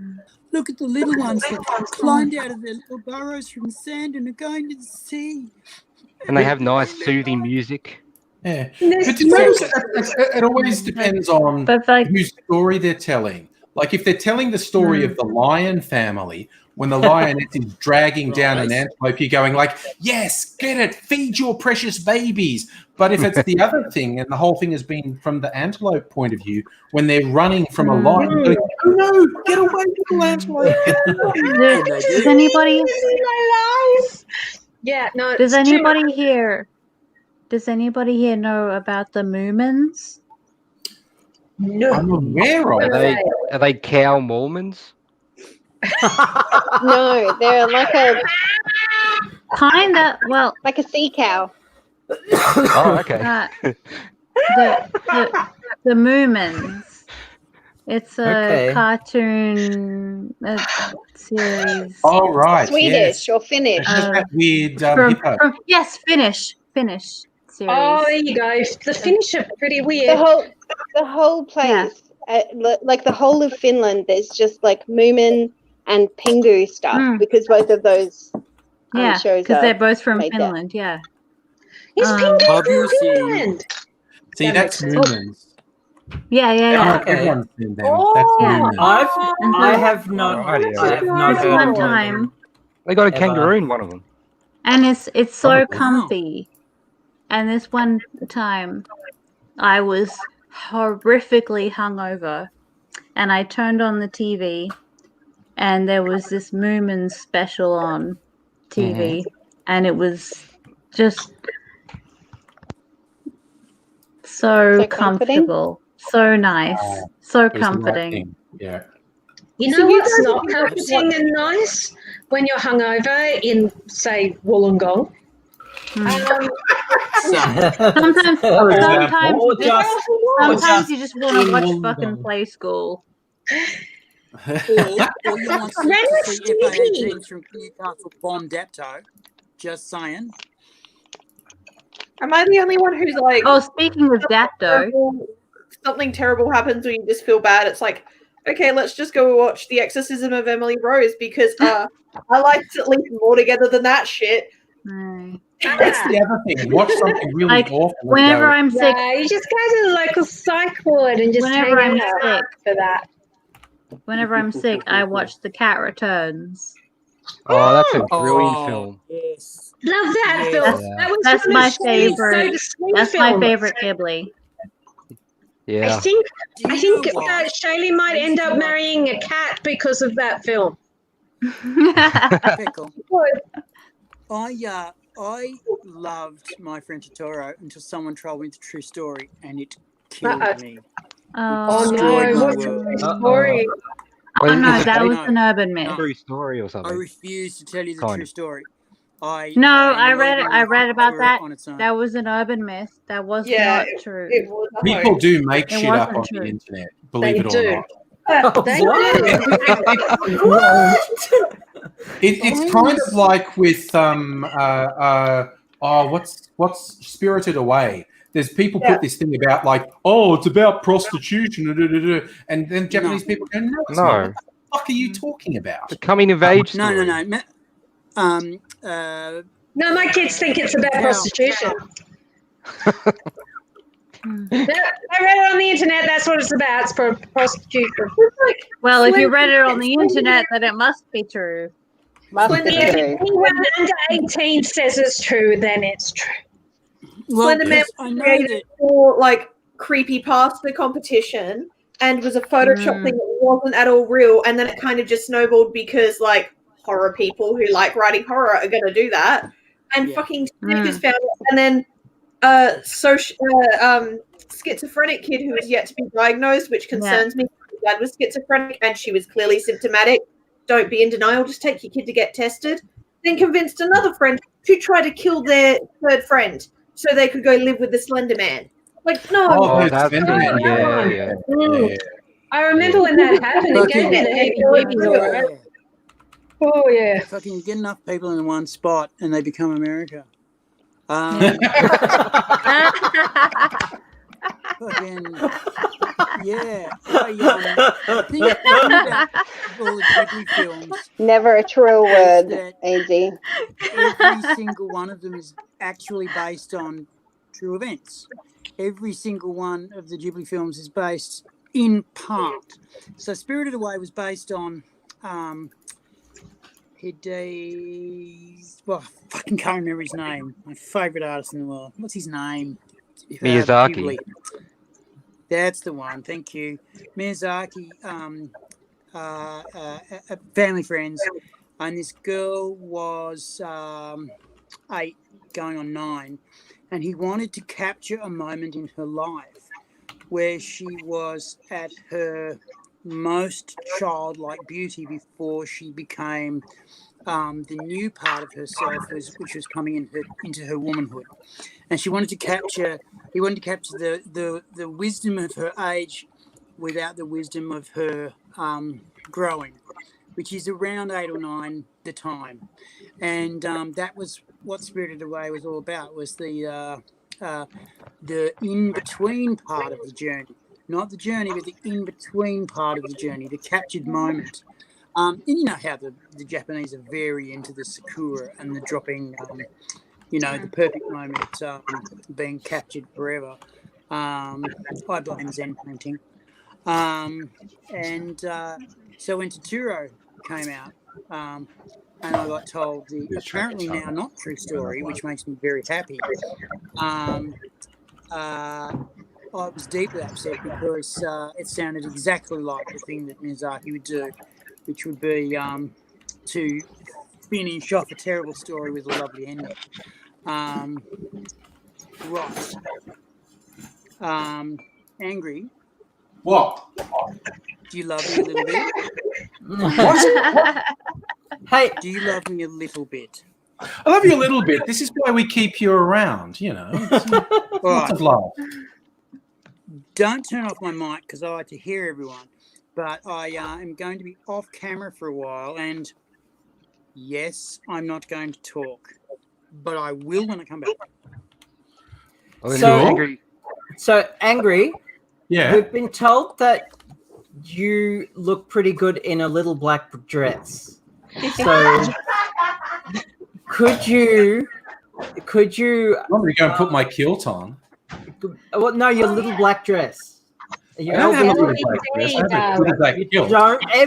has one. There actually probably is one here somewhere. We would like to see you in your little black dress, please. Yeah, I think you've been lied to. Is all I'm saying. What about? Well, then prove us wrong. How do I prove? I don't have one. Show us your wardrobe. Oh yeah, I'll take the webcam into my wardrobe and just say, shirts, pants, lingerie. Sorry, that's someone else's. There it is. Little black dress. Kilt. Yeah, I've got my kilt in there. Well, you bring it out to the little black dress. Let's get the kilt on. Yeah. What kind of kilt is it? What plan? A utility kilt. It's black. I've been trying to get boyfriends and whatnot to buy those things. They won't do it. It's annoying. I would give a kilt a go. You buy one unusual piece of clothing off like Facebook or something, and you get all sorts of recommendations. What's that, Charlie? That's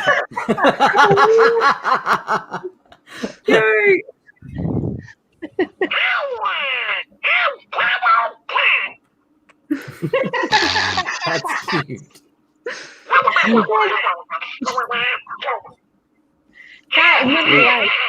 Was that in the bag of clothes? No. I was going to No, say that this would be is- another great score. This no. I've always had this. I just thought it would be fun to bring him out. That's excellent.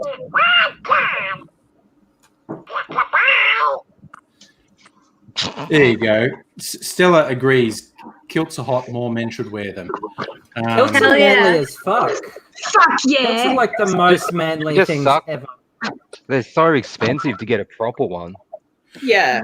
There was a really good site I found where I got mine. Oh, look at that. So cute. Oh, puppy. Sleepy. That's- Do you know, Angry, you. if you go and ask Benny, Yeah. you know who she is, she will Yeah. make you one. Yeah, I She have made no me doubt. 3. Yeah, I No, remember. she'll make you one she make you one that's tailored to you. It'll fit beautifully. Except I keep getting fatter and fatter, so that, unless she puts an And the elastic. coronavirus isn't helping anyone with that. No, it's the coronavirus is just making me fatter and fatter. I've got a corona baby growing, Yeah. and it's not really Yes, they all said there was going to be a corona baby boom, but all it really meant many of us were going to look extremely pregnant after just being in our house for a really long time. I also have this. Yeah. Mum was saying that I was Look, I love pregnant before. I also have my Sonic screwdriver. That's awesome. That's the John Pertwee era. Third. Yes. I was about to say that looks like a Pertwee Sonic. Yeah. Yep. Oh, wow. Stella's just saying Jason you Momoa nailed it. killed ovary exploding. Yeah, I was watching Doctor Who back then. So was I. It was great. I wasn't yeah. alive back then. No, you probably wasn't alive back then. That's correct. Yeah. I was very young, don't get me wrong, but I ran home to watch that every day. So Oh god, I used to watch it from behind the lounge when it was scaring me. I wasn't scared of anything. I don't know. Like people say it was scary. I do remember in the 90s when they found the Tomb of the Cybermen tapes. Yes.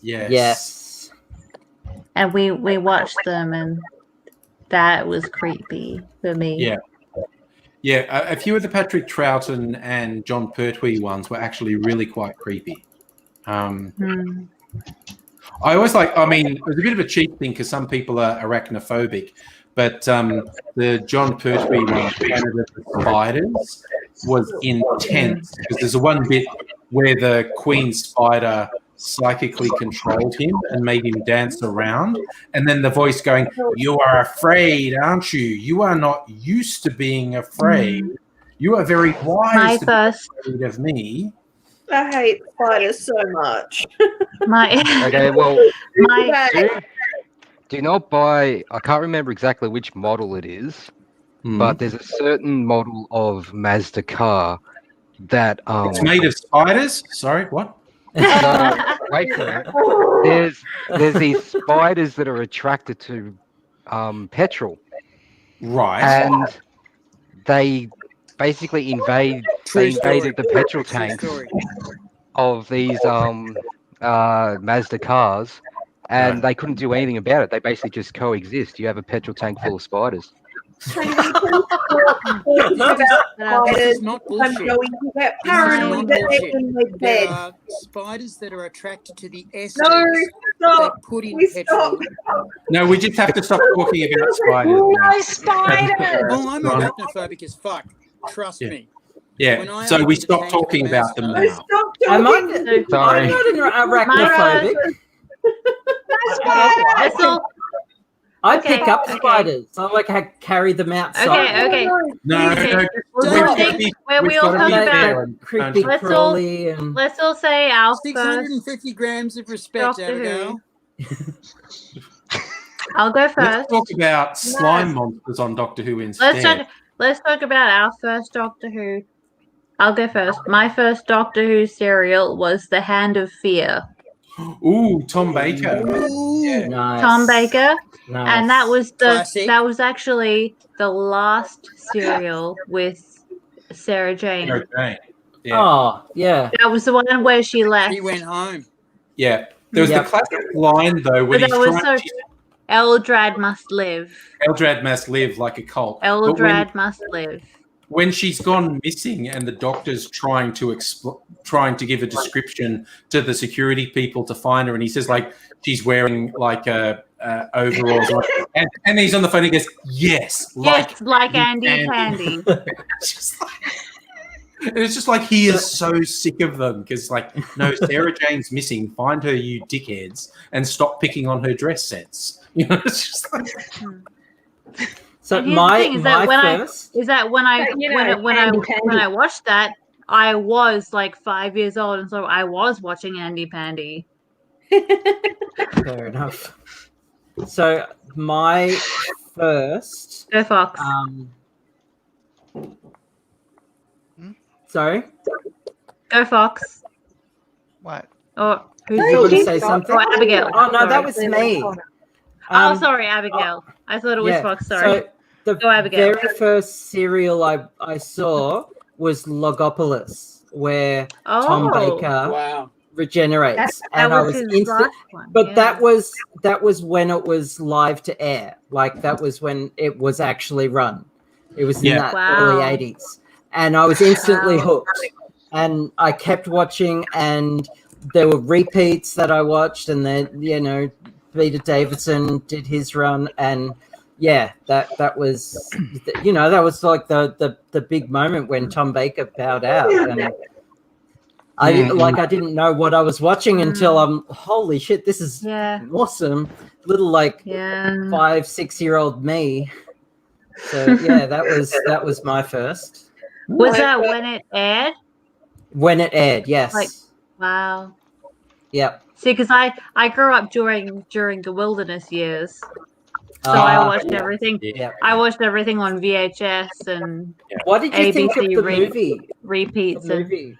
The movie. Oh, the movie was because I have very mixed feelings about that movie, and my absolute number one complaint about the Doctor Who movie is that he kissed the companion. That was everyone's complaint with it. Yeah, that was number one. Number two, they said he was half human, but then they retconned that. That was for Americans. Well, see, I figured that he just said that as like he didn't mean it. Yeah. Okay. I'd like to re-watch it because I haven't watched it since it first went to air. I don't think because it didn't feel like because when he said it, it didn't feel like he meant it. You know. Yeah. Mind you, he was like, "I'm half human on my mother's side." Yeah. The other thing that I didn't like about it didn't sound like he meant it. The other thing I didn't like about the movie was they made the Doctor way more violent than he ever is because it was in America. And Americans hate sex, but they love violence. Very telling. Yeah. Yeah. Who remembers the stuff they did for the 50th anniversary? There was actually a short they did, and I've seen it, and it was the setup was brilliant. It's like a ship that's crashing, and someone's screaming into the comm, "I need a doctor," and then he comes out and says, Peter McGann. Paul McGann comes out and says, Paul McGann, that's it. Yeah. I'm a doctor, but probably not the one you're expecting. And that was such a good line. Yeah. That was such a good line. And he kept that under wraps. It was amazing. No one knew that was coming. That was amazing when I saw that. I loved it. Yeah. Because I reckon he would have made a really good doctor given the chance. He has got a bunch of audio adventures. Well, I've heard, I haven't had a chance to listen to them though. Okay, Abigail, you gotta get into the the into the audios. AD. Time to start the bar fight. The big finish. Which fight? The bar fight. Bar fight. Okay. Best doctor. Ooh. Okay. Ooh. Best doctor. Time to start the punch-up. Okay, let's go. Well, I've only watched the good stuff, so I'm going to own up to the fact that I don't really know much of the older doctors. I've seen clips here and there, but I grew up in a household where Doctor Who was hated, and so then when I that's not a teacher, that's not a problem. Who showed me the first episode of it coming back, I was like, "What is this? Before this is both terrible and amazing." I had a very similar experience. Doctor, because that got me into it, and also I just haven't had the joy of getting to see the old stuff. I need to see if I can find it at some point, because I know that some of the older Doctors, I hear so many great things about. There's some great moments, but don't binge them, because they don't. Yeah. They're not binge worthy at all. They don't hold up. They don't hold up. Once a week, one show a week, and there's like 40 years of it, so it's impossible to do. But More than that. they had to pad all this time in this show. Sometimes they had a tiny script for these serials, and so there's a lot of scenes of them running down corridors or running through the quarry or chasing. It's like that. But can we, starting with Angry, your favorite Doctor, who you think is the best Doctor, and why? Okay. I'm going to give a wussy non-committal answer. I grew up with Tom Baker, so I always have a soft spot for him.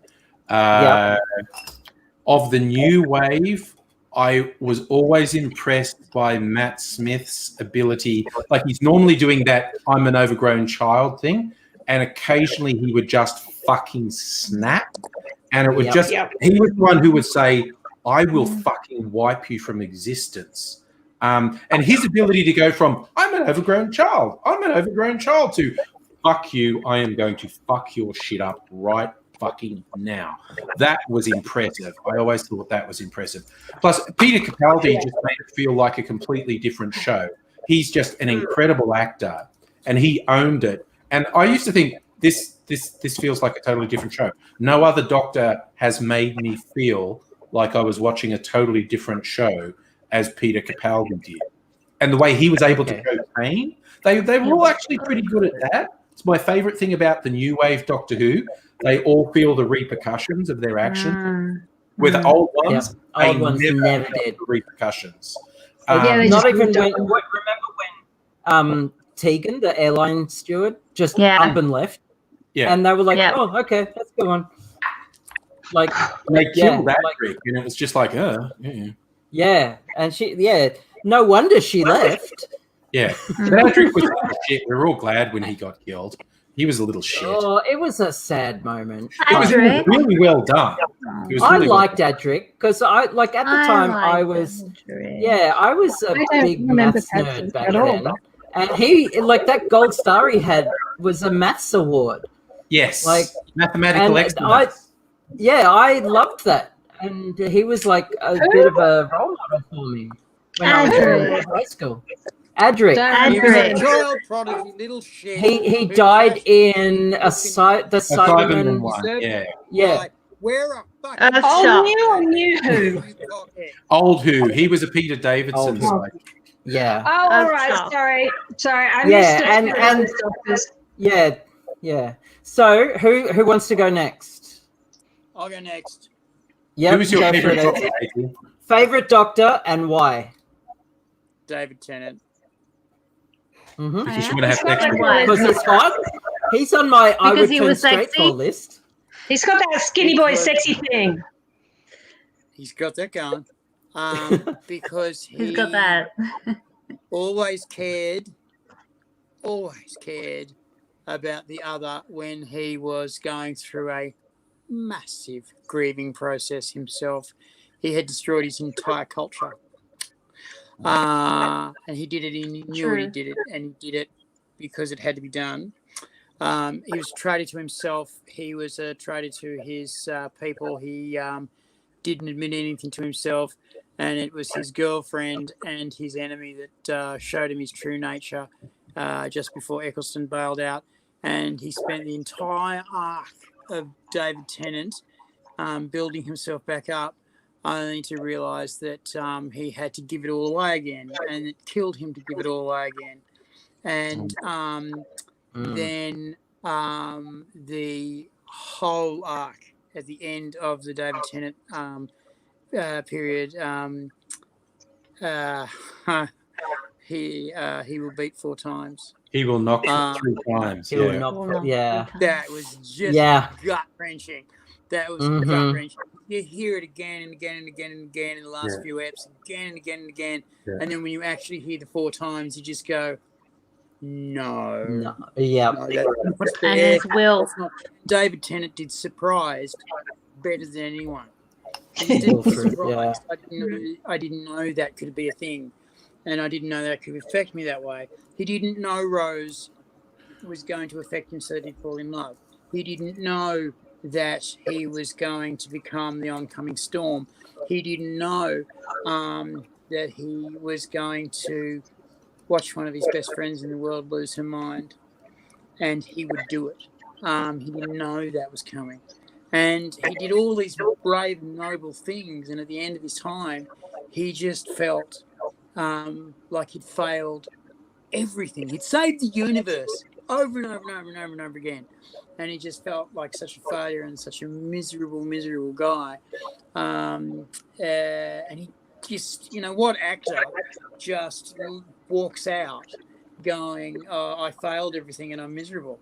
No one does that. Everyone goes out on the high hero note. But his hero notes were always undermined by his ability to go, I am a loser because I didn't get it right.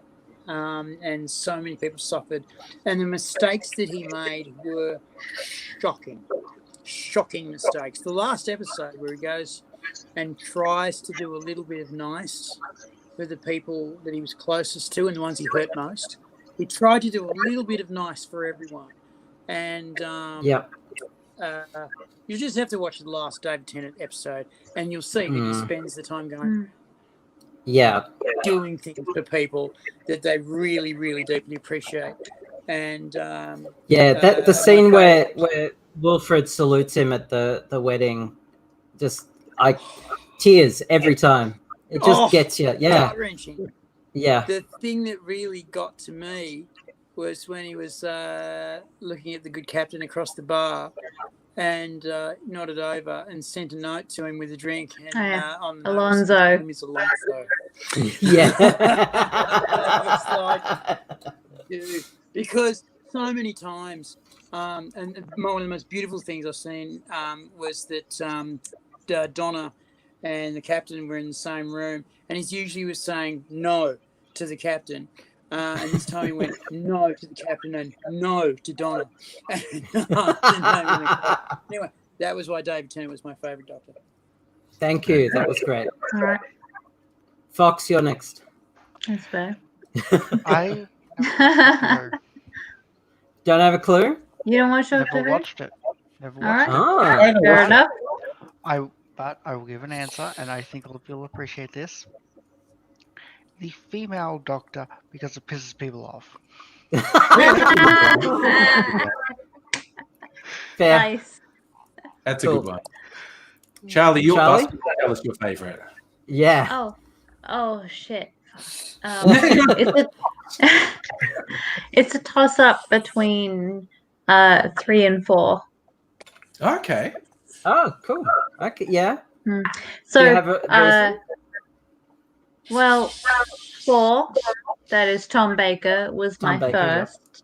Yep. He was you my always first. remember your first. Yeah. So that's all. But the third Doctor, I love the third Doctor era, the unit era. Yeah. With with the Brigadier. With the Brigadier and Benton and Yates and Joe and all of them, and the karate moves and the all the karate and the ruffled shirt and yes, the outfits. That was one of the things that I love about the 3 eras, the outfits. Yeah. Cool. Yeah, all the velvet, the velvet crush jacket. the velvet jacket and all that. I love where he first got that, like when he first regenerated and he was in a hospital, it was actually a doctor's clothes. It was like one of these country doctors actually dressed like that, and he just stole it. And so he looked very cool, but he go, yeah, they're just saying that's and Bessie, yeah. You know, they had to and actually the master. get that roadworthy. That's the main thing. The master. Roger Delgado That's was the the master. Yeah. And Roger Delgado was the master. Oh my God, he was loved him. He was sexy as hell as the master. Pure evil. Yeah. Yeah, one of the evilest of the masters. Debonair. Yeah. So smooth. So smooth. So cool. Cool. Who wants to go next? Nettie, do you have one? Do you have an answer? Do you like Doctor Who? I liked. I didn't like Doctor Who when I was growing up. It was, as far as I was concerned, a boys' show. Yeah. And it was very tense and scary, even though I didn't understand why.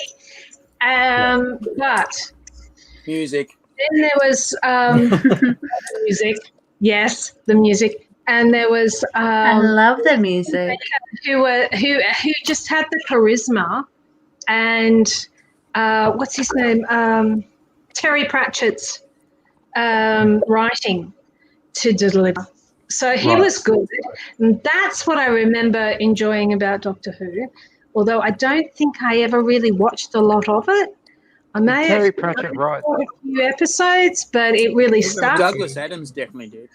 Yeah. Douglas Adams. Okay, sorry. Okay. Yes. I mean, those guys, like, they're in the same category. The same sphere, Yeah. In fact, Douglas Adams, one of Douglas Adams' episodes, it turned into a book of his. There you go. Yes. Bit of trivia. The Doctor Who and the Cricket Men. I got that one. I haven't read that one. One where the ghost tried to stop Earth happening. It's long and involved, but it's actually also Dirk Gently's Holistic Detective Agency. Okay. So recycling for. I remember when the New Who came, and I was like, okay, this is going to be awesomely fun, because I had more of an adult appreciation for such things. And my Ally, who follows me around and yells about philosophy, well, when she was teeny tiny, I watched all of the Doctor Who as they played all of it just before the New Who started. Yeah. So we'd get home from uni, and she'd come home with me from the uni creche, and we'd sit down and eat macaroni and cheese and watch Doctor Who together. So that was cute little bonding. And then the New Who started, and I thought that the new guy, whose name, Eccleston. I thought he was Eccleston. Damn. And then he left, and I was like, what? I loved him. He was great. He only wanted to sign on just to get it started, and he wasn't interested in doing more than one season. No, that's not what I heard. I heard the opposite. I heard David signed up, wanted to do as much as possible, and they just went, well, it's worked out now, so let's boot this guy, the B grade guy, in the A grade, David Tennant, who's been in a whole bunch of other things first. You reckon? No, because I've heard definitely wanted to leave. Yeah, I've heard that I've heard him say that, and he even like when they did the the Three Doctors thing. He didn't want to come back and do that either. With the what was that one with the 50th anniversary? Yeah, I think so. Yeah. They were going to bring him back for that, but he didn't want to. So that's right. Yeah. Chris, but then he went on to be the villain in G.I. Joe or something like, and he had some issues. The Dark World, like, yikes. Chris. He had some issues. He's a lot fucking taller than me. Sorry, Charlie. It's quiet now. Yeah. Go, Charlie. Yeah. That way. So, Chris, he had some issues with the BBC. There was a lot of bullying going on, and he was not okay with that, and that was why he moved on.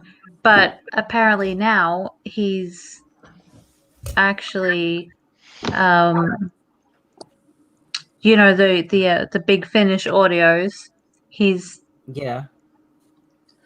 So he has. He's agreed to do that. Oh, awesome! Cool. So there are going to be some Ninth Doctor audios. Awesome. But yeah, like that's. Well, who could imagine that the British establishment would bully him? Shocking.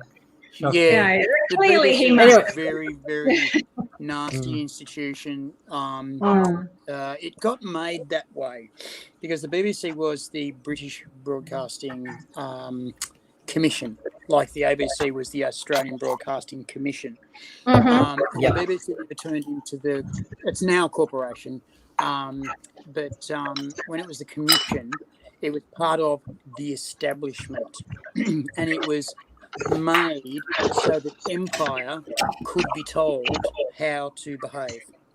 And Australians used to watch the ABC because it was a carbon copy of the BBC, and they used to learn how to speak properly and how to behave properly and what the real news was, because it was on the ABC, which was getting their real news from the BBC. And then there's a couple of world wars got in the way, and the BBC in the Second World War was the only functional information service that was in Europe. And again, Radio Free America was shithouse because radio in America had fractured into many, many, many different pieces. It was all different corporately owned, and they all had different corporate interests. And at the end of the Second World War, everyone could see that the suet pudding that was Europe was up for grabs. And if they could stop Uncle Joe from eating it all, they would get very rich very fast.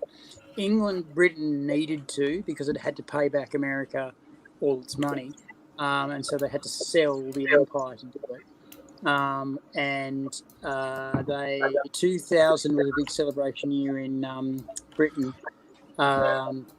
because they paid off the debt to America. They finally got free of the debt to America, and they could ask for technology on equal terms for a change. Strangely enough, anyway, I'm not going to go down that road. The BBC was the place that everyone got the recognition of being an establishment personality. So in Britain, and we don't understand it culturally here. We don't have the establishment like they have over there. When we talk old money, we talk gold money, we talk shopping store money, we talk old businesses, right? When they talk old money, they talk about the Norman fucking invasion, right?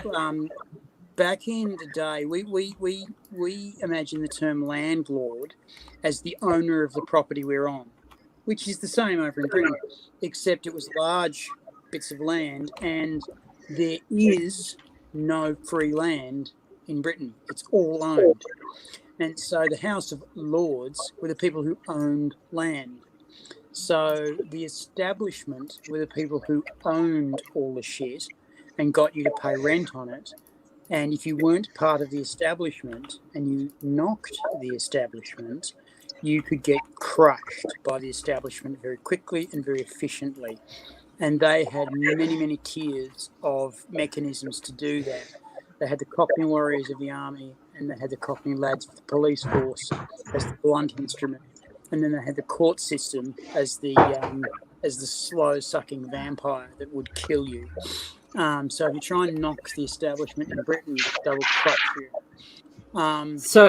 AT, I wanted to give Johnny a chance to do the doctor thing, but wrap up your story. But I just wanted to give Johnny a chance. The BBC and then mine started to lose its luster in the 1970s when the unions started to buckle to the establishment. The working man suddenly had power, and the establishment hated that. And being the mouthpiece of the establishment, the BBC closed ranks and was still the voice of the establishment.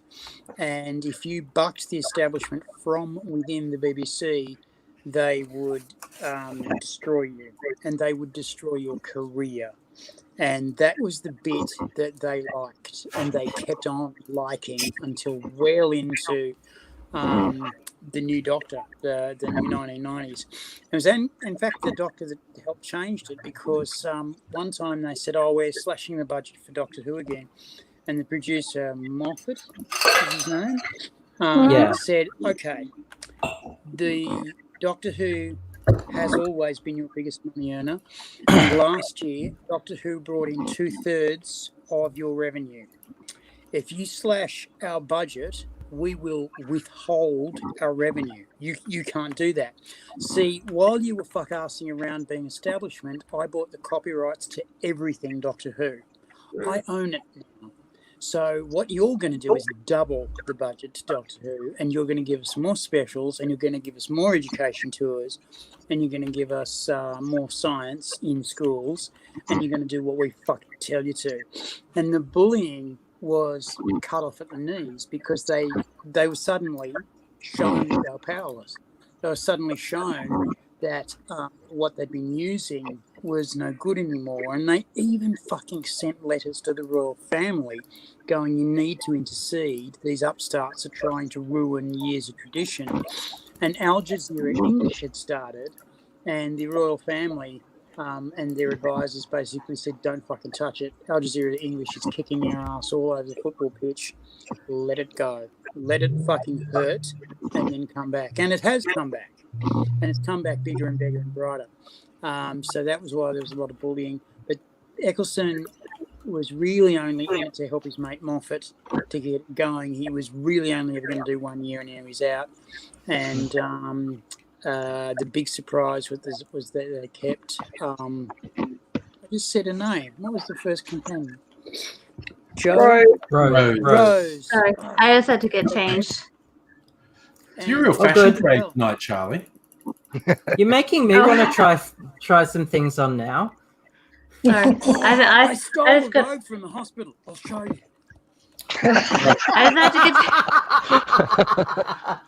Anyway, I just got changed to get comfy. Yeah. I'm going to let you guys go. I'm going to make another cocktail, but now it's Johnny's turn to answer the Doctor Who question. Yeah. Well, I need to go and make myself another G&T. Okay. Charlie, you do that. I unfortunately probably have a very with this answer. fucking expensive tonic water that I've been recommending. I've only seen about 7 episodes of Doctor Who, I think. Look at it. Yeah. Which 7 episodes? He's a model. About 5 of them were David Tennant. You're too sexy for that robe, and two Peter Capaldi. So I would have to say, just because of each? Because they're very different styles, Johnny. Yeah. What do you think of the styles? I think it's been a while since I've seen it all. I only watched them once when they were on telly, but I'd have to say I'll go with David Tennant. Okay. The bits that I remember. Yeah, that is a Fair enough. lovely gown you grabbed yourself there, right? I would grab it too if I had the chance. You can grab it anytime you want, Johnny. Oh, hello. He gives a call, mate. By the way, I was Depends what you're going for. I was the guy that Going to a asked. I was the guy that asked about how to be a good carer the other night. Oh, carer for who? I've got a good carer. For whom? Just in general because I'm training to be a personal care assistant. Cool. Yeah, Abigail, what's yours? That's hard work, mate. So okay, so I from the old era, I like Andrew. Peter Davidson has a special place in my heart. Even though, like, I saw Tom Baker first, but then like the cricket outfit, the stick of celery, it was so weird, and he was so like he was. All creatures great and small. I think he was also that, and I was like, hey, that's Tristan. And I had a little crush, a little girly, tiny girl's crush. Tristan from All Creatures Great and Small. Debauched cryo boy. Yeah. Fair. So anyway, he always had a cricket ball, and David Tennant did a homage to that. But my favourite, hands down, is Peter Capaldi. And that's his father-in-law. Yeah? Yes, he is his father-in-law. Yeah. From my limited knowledge, I do have a favourite villain. David Tennant married Peter Davidson's daughter. Yeah, I don't know her name because I'm bad with names. And she was the girl, the blonde girl in the episode, the Doctor's Daughter, where they'd been fighting for generations. The clone girl, yeah, she was the clone, and they been fighting for a week. Yeah. They've been fighting for a week, but they've been fighting for generations. And so the Doctor's daughter played the Doctor's daughter, and she married the Doctor, and it's great. That was so cute when that happened. I wanted more. So of her. Anyway, so my reason why Peter Capaldi is my favorite, not just because he's an incredible actor. Like that's a big part of it. He brought so much to the role. He was let down by the writing at the time, and that's how I feel about he his first season was shaky. Second season, it just went up, and he really brought that passion. He was a Doctor Who fan from preteen, all his life, and he brought Capaldi. Besides the sweariness from his previous job, is that he was in a punk band. He was in a punk band with Craig Ferguson. McPherson. Yes. Yeah. I know. True story. Yeah. The Dream Boys. He brought all that passion. I would have had a crush on him if I knew him back in the day, you know. All that passion he brought to the role really sold it for me. As much as I like David Tennant and Matt Smith, Capaldi it just felt like Doctor was so home. Good. Yeah, and all the way to the. Be a grown up. The thing is, and I have to jump onto you here, in a rude, almost like a jockey way, with a riding crop, like a German officer. Stella also said Sonic sunglasses, just FYI, because that was one of the decisions. The writing kind of sucked. Sonic sunglasses. The writing sucked. It was a shit decision. Anyway, the trouble with this was that Peter Capaldi is so fucking good in anything that the bar is so fucking high when you see him on screen that it's so hard to get past, for me, that you're seeing Peter Capaldi. First time I saw Peter Capaldi, he was in a sort of 3-part miniseries playing a gay murderer, and who'd murdered his boyfriend, who'd disrespected him for the last time. And he hit him with an ashtray and killed him. And his trial was coming up, and it looked pretty good for him to at least get leniency, if not light treatment and punishment. And the lawyer that was taking care of him, who let him wear his wig and let him go by his name, because remember, this is all before Britain found the alphabet kids, had to pass the case on to a friend of his, who we see in court fucked it completely. The judge said, get that ridiculous wig off, which he flustered him immediately. And seeing a gay, flustered Peter Capaldi playing a Middle England gay boy who's about to get sent to jail for murder, and then admit everything and break down, and then he killed himself in the cell that night by smashing his head into the bars. And and this is just fucking society writ large at that point. And there was a big confrontation between our solicitor, the barrister that we're following, and his mate. And that was the first time I saw Peter Capaldi. The next time I saw Peter Capaldi was in the thick of it. Very different character. And he had this monologue that I swear to God went 7.5 minutes long. And he just fucking went for it with the kind of fury and intenseness that only a Labour staffer can. Shakespearean swearing. And Scotland swearing is a beautiful thing to hear when it's done angrily. Got that fucking Scotch in your wee fucking Jess, you're a dickhead. Fucking omni shambles. So I didn't get it from. I didn't know who in Sydney as there are in Melbourne. I didn't know who Peter Capaldi was when they announced that he was the next Doctor. I hadn't seen anything he was in except for the Mount Vesuvius episode of Doctor Who and World War Z, which was he was the World Health Organization. He was a Who doctor. He was a Who doctor. That's the thing. Yes. Yeah. and so when he they did the announcement, he came out and said, "Yes, I'm the next Doctor." I'm like, "Who's that?" And so I did some digging. And okay, he was in this previous episode, and then I saw him act, and I'm like, oh my God, this is amazing, and took it from there. So I went into it not knowing him, and it was great. It was a good experience. Did you see the YouTube video of the new Doctor Who likes to swear, and they just took out all the choicest bits of his swearing from the thick of it. Anything that referenced kind of vaguely Doctor Who, which it did, and they mashed it all together, and it was just art.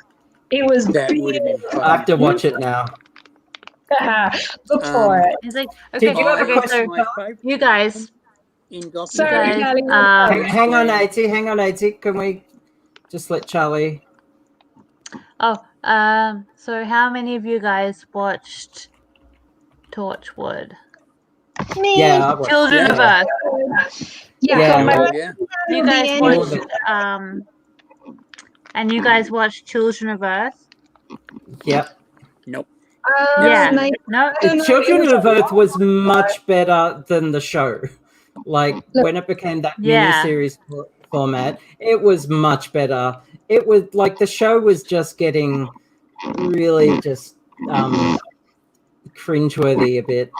But then the miniseries was excellent. It hit its stride. So those of you who watched Children of Earth, and you remember Peter Capaldi played the politician who had to sacrifice his child. He was. No, I don't think I saw that one. He was supposed to. I remember being really pissed off that somebody had to sacrifice their child to save the world. Yeah. It was the It was Peter Capaldi, yeah. Yeah. It was the Peter Capaldi character, and he had to sacrifice. He was supposed to sacrifice his children, but he decided to shoot his kids and his wife and himself. Well, at least he's, hopefully they all got together in the next one. And if you remember the episode, The Fires of Pompeii. Fires of Pompeii, yeah. Not only was Peter Capaldi in that, but also the actress who played what's her name? From Matt Smith. Amy What's her Pond. name?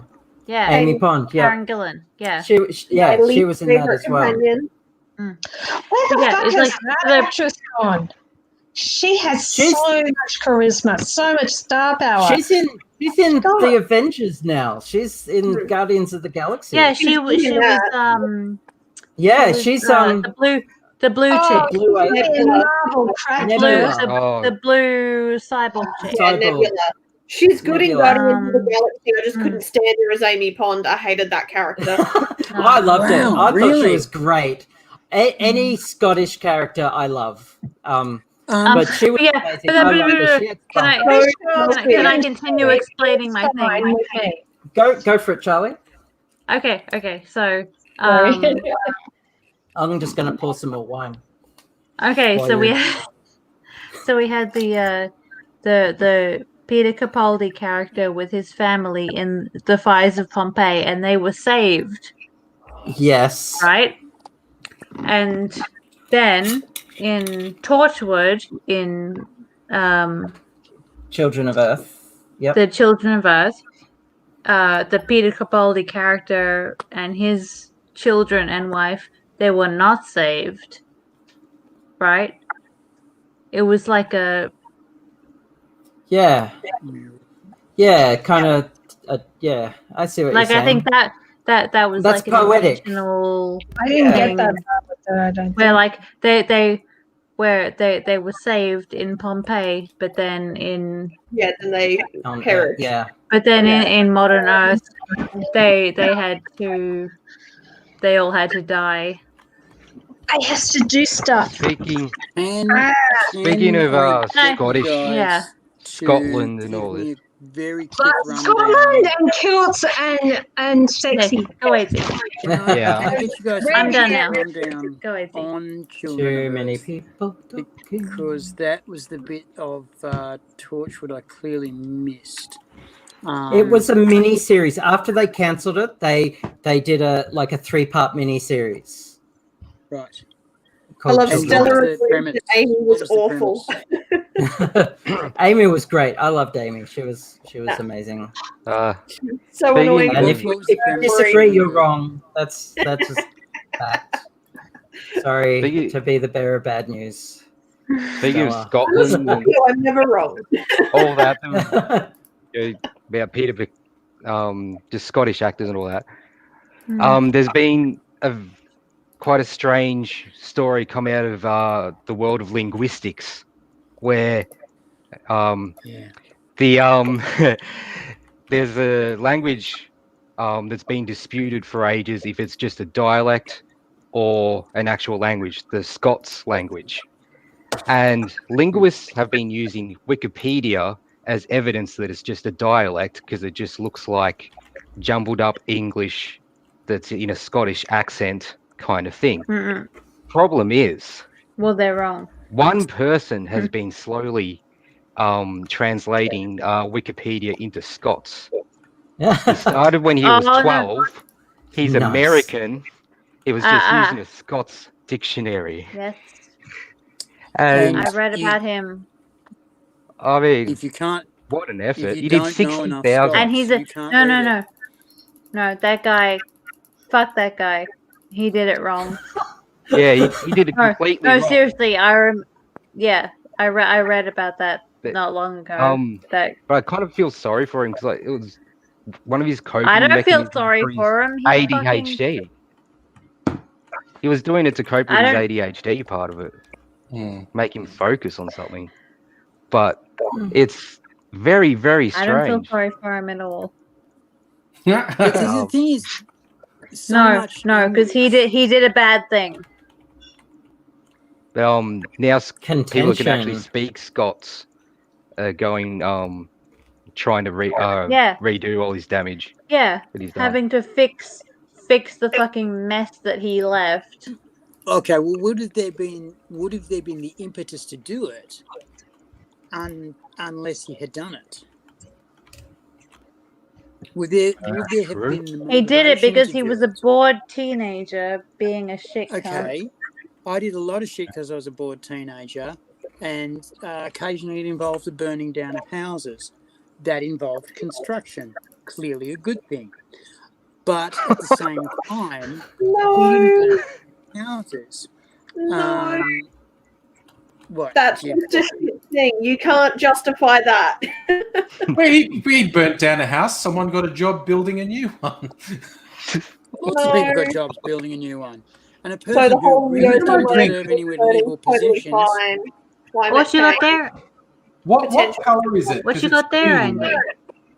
Kind of a Everyone shut up. Amber. What you got there, Angry? For some reason, my webcam does not do green, and it's really weird. That's green, is it? This is green. This is green. It looks grey to me. Your It looks webcam orange is on my there screen. is something seriously wrong with it because you're like washed out, blurry, doesn't Yeah. do green. No, There's it's something weird happening with it. This drink's called a Grateful Is that Dead. supposed to be green? It's got vodka, gin, it's got vodka, gin, rum, curacao, Midori, lime juice, sugar syrup. So it's green because it's got Do you- Midori in it. Maybe you should put a few more Thing is, green it things looks in it. amber. I finished Looks the yellow map. on my Amber. screen.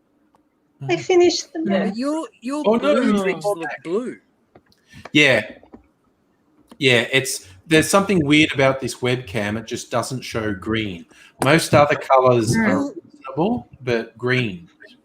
But It's see, very that's- weird. Super that's the green. weird part because it does blue just fine, Mm. and there is only 3 light Yeah. buckets on an LCD monitor, and Yeah. there's only 3 light buckets on a digital camera, and they're blue, I'm gonna tell you. green. I don't and think red. the digital sensors on cameras work the same as monitors. I'm not sure. I Fair think they enough. do work a little Okay. bit differently. But it's But- got to be a software issue because, It is. like, Like a Angry microphone speaker. insists that it's a really good webcam. So, Yeah, it's better than my believe- last one. But the software, and I think what it happened, model is it? I don't know. It's a Razer something. I think where the problem started is when StreamYard introduced a green screen feature, and I played Yep. with some of the things on there, and it's chroma never key. really If you shown.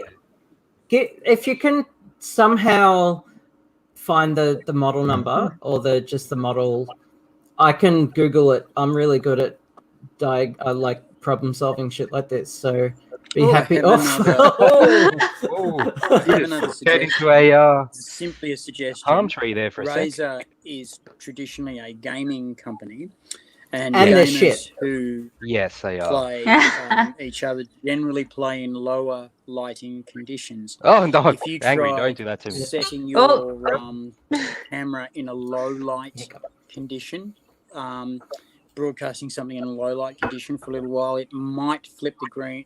It might flip the white balance back so that it'll see green again. Does that look any greener at the moment? Just out of Nope, interest. still the same. No. No. Still No. amber. Looks so yellow. layers. Okay. the brand Razer of peripherals are awful. They're Yep. objectively awful. So that looks That's very blue, cool. right? Yes, that is Blue. blue. That is Blue. bright fucking That's green. very That is blue. Bright fucking green. In real life, Oh, wow. To me, that looks bright fucking blue. yeah. Yeah. And this is a bottle of lime juice, so you know it's green. That's And great. it's grey with a Yeah, blue it's highlight. great. Gray. Yeah, it's ridiculous. And this is a bottle of Midori, and I assume we all know what color Midori is. Yeah. Yeah. And Yeah. it's like Yeah. Black. It That looks looks black. dark blue. African tan. it's ridiculous. It's Yeah, ridiculous. listen, But anyway, man. Sudanese Anyway. black. Just try because it's cheap and easy. Just- Just try doing some sending a video in low light conditions, and see if that doesn't flick your white balance back to normal, because gamers generally work in low light conditions, and their camera equipment has to take account of that. that's still blue. Just Sorry, I was just playing. As you can tell, I was just playing with white balance. But Yeah. just start writing an angry Monty Python letter. I don't know. yeah, yeah. No, it's very weird. Abigail, you wanted to say? I'm gonna have to move my lappy. I don't remember what I was going to say, except for I can plug it in. oh no, dark conditions that gamers play in. This is my standard gaming lighting. Is basically I've got like a light all the way that way, and the light of the monitors, and that's it. Yeah. That's I have it. a big fuck off ring light just there. So. I have And it's warming you little beautifully, lamp. by the way. I have a lamp on an arm, an articulated arm that I can move around when I'm doing crafty things at my gaming desk. But otherwise, I turn this light on up here and go to one of my crafting desks and do that. So actually, can I ask? I on? want to ask the team a question. I'm going to make one more cocktail, and because I promised to make these cocktails with orange liqueur in them, but I just and there's no reason. I've already made tonight. Yeah, I'm making orange liqueur cocktails because someone asked me to, and they're not in the chat, so I forget who it was. I think it was Strictly Sega. I'm not really sure because I'm alcohol affected and my brain doesn't work. I made one that Excuse was me, just 1 minute. Please keep talking. Yeah, I made one that was whiskey based, and I made this one that was everything. Just for no real reason. I mean, what should I use as a base spirit in the third one? Like, could be gin or rum or tequila. when was the last time you did a vodka one? Well, this one's got vodka in it. Okay. What about let me think. Or Applejack, or I don't know, or cognac. Whoa! You right there? Are you okay, Nettie? Okay. Looks okay. Right, Nettie. It looks like you've just fell, like the floor dropped out. Landed on the lounge. I say spiritus. You're I trying don't to have outdo any me. spiritus. Bye. Bye bye. I wish I had a big dog that I could blame. Probably- Oh, who left? Probably a good thing you don't do spiritus. Actually, I'm slightly lying because I still have something that was originally spiritus, and I've blended it with a lot of different things. Who just flushed the toilet? Yeah, that's I'm probably wondering a, if Aisy remembers what we were talking about last weekend when Angry left us all on the stream, not the live stream because we weren't live. at the end of the night. I'll just go get Yeah, another. at the end of the night. You went to bed and we stayed up for a bit. Well, I heard tell you stayed up till about 4 a.m. or something. Yeah, it was great. We had a great chat. Excellent. It was almost like, you know, those pub chats when you're just talking shit. It was that. It was great.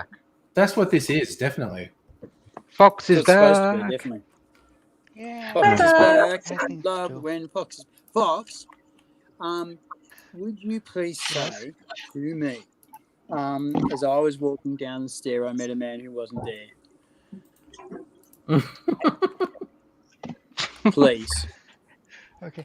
As I was walking Down the stair, I met a man who Okay, now I wasn't want there. you to bring all of the power of the voice out and do it a lot slower and a lot almost calmer, more lackadaisical, relaxed. You don't care about it, you're just saying it. What's this for, AZ? This is a thing that's coming. And it's really fucking coming. Yeah. Do you know? I met a man upon this. No, it's all good. It's all good. Don't worry about fuck ups because that's editing. That implies you're recording this. No. Do you know actually, AD? Because I was bored today and looked this up. It's actually a poem called Antigone. Yeah. Antigonish. Yeah, Antigone. And there's more to it.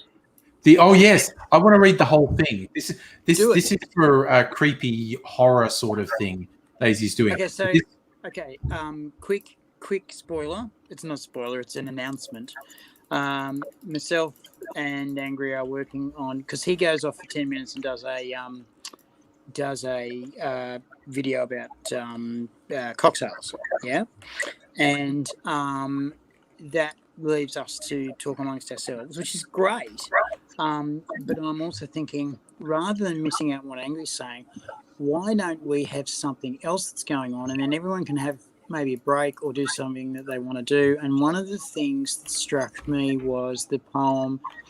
As I was walking downstairs, I met a man who wasn't there. He wasn't there again today. I wish that man would go away. And I remember as a kid thinking it was probably one of the most creepy things I'd ever heard in my life.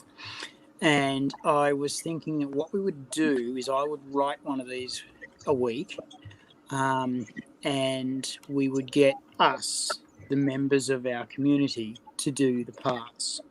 So you'd get emailed a script, and you would, in your own time, read 5 or 10 times each line, and there'd be fairly detailed notes on it. And then after I heard the bits, I'd get in contact with you, and then you and I would do a sesh together, and then we'd cut it, put it together, and play it.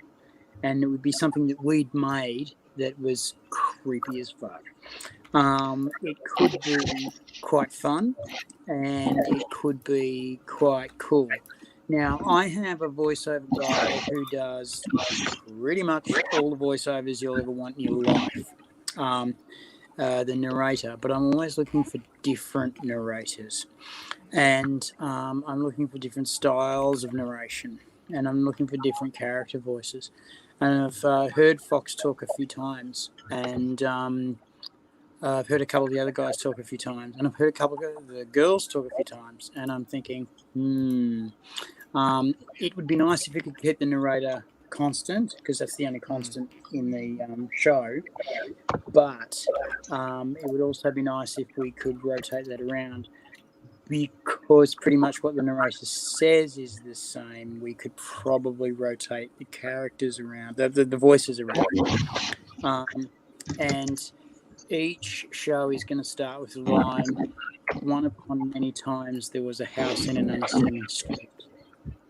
And we start to get a hint. There's a lot of foreshadowing, foreboding. It's almost all foreshadowing, foreboding, until towards the end when the guts of it happens. And when I say the guts, I mean the guts. There'll be less guts than other guts. But I'm trying to make a decent surprise. You'll probably see a lot of them coming clip probably over the hill, a mile off. But some of them, I'm sort of trying to make them sort of surprise-ish.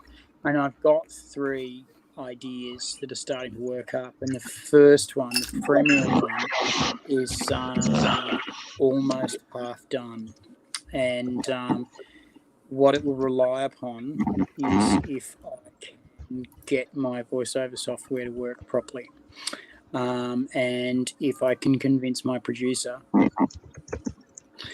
or should I say, That was it. to agree with the scripts, because he might go, that's a half an hour script. No, 10 minutes or no longer. But it's structural. That was always my argument with Laura Melky when we did, because we've done this before, right? We've done this live on air on a radio station, right? That's pressure. That means the show's got to be right. We're not going to do that. What we're going to do is going to pre-record a lot, and we're going to get our producer to do all the sound effects for us, and it's going to be awesome. My cat. So we're looking for voices, and Fox, I like the cut of your jib, fine man. So would you please just, like you don't care, recite for me as I was walking down the stair. You know you can jump up. As I was walking down the stair, I met a man who wasn't there. That's great. I'm loving that. This is the whole poem. I'm going to do. It's called, actually, and this is interesting. It's called Antigonish, which was inspired by reports of a ghost in a haunted house in Antigonish, Nova Scotia, Canada. So the entire poem is, yesterday upon the stair, I met a man who wasn't there. He wasn't there again today. Oh, how I wish he'd go away. When I came home last night at 3, the man was waiting there for me. But when I looked around the hall, I couldn't see him there at all. Go away, don't you come back anymore. Go away, and please don't slam the door. Last night I saw upon the stair a little man who wasn't there.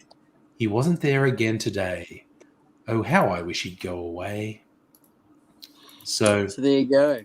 It's all about... it's always got like a Raven kind of feel to it. You know, Edgar Allan Poe. Yeah. Much lighter hearted than the Raven, but very much in that vein. Very well picked, Johnny. So I've done time too. I've done voice work for podcasts before, for serial storytelling podcasts. And I know a place where the library in Carlton have a recording studio that you can use. Oh, I really? don't know if you have to pay. I don't think you have to pay for it, but you have to book time.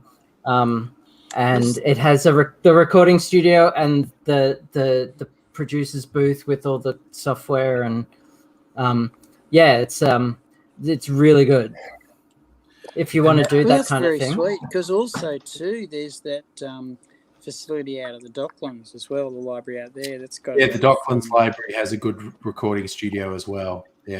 And if you can sync up your sounds with someone who might know what they're doing, you can use multiple different places. Sometimes using multiple different places is not a bad idea, because you get different sound qualities out of your voices too. So, because what we're going to run into straight away is time constraints. People can't be all in their own place at one time. That was Laura Melky's biggest headache out of the whole fucking project of the radio plays. Wasn't getting a radio play on air. That was a piece of piss. Wasn't getting sound effects. That was easy. And this was in the days when they were making their own, because they wanted to make an old worldy radio show where people would come as an audience and see the show being made and be at home listening to the show as it happened. And we were very true to the form, and we found that by being true to the form, it was actually a lot easier, and they did things for a reason. Sometimes they used to make the same characters, the star actors, do several voices at once. And sometimes these actors would have to swap between themselves several times. And there's this really famous moment in a New York play where a very famous voice actor had to do 5 characters in this play.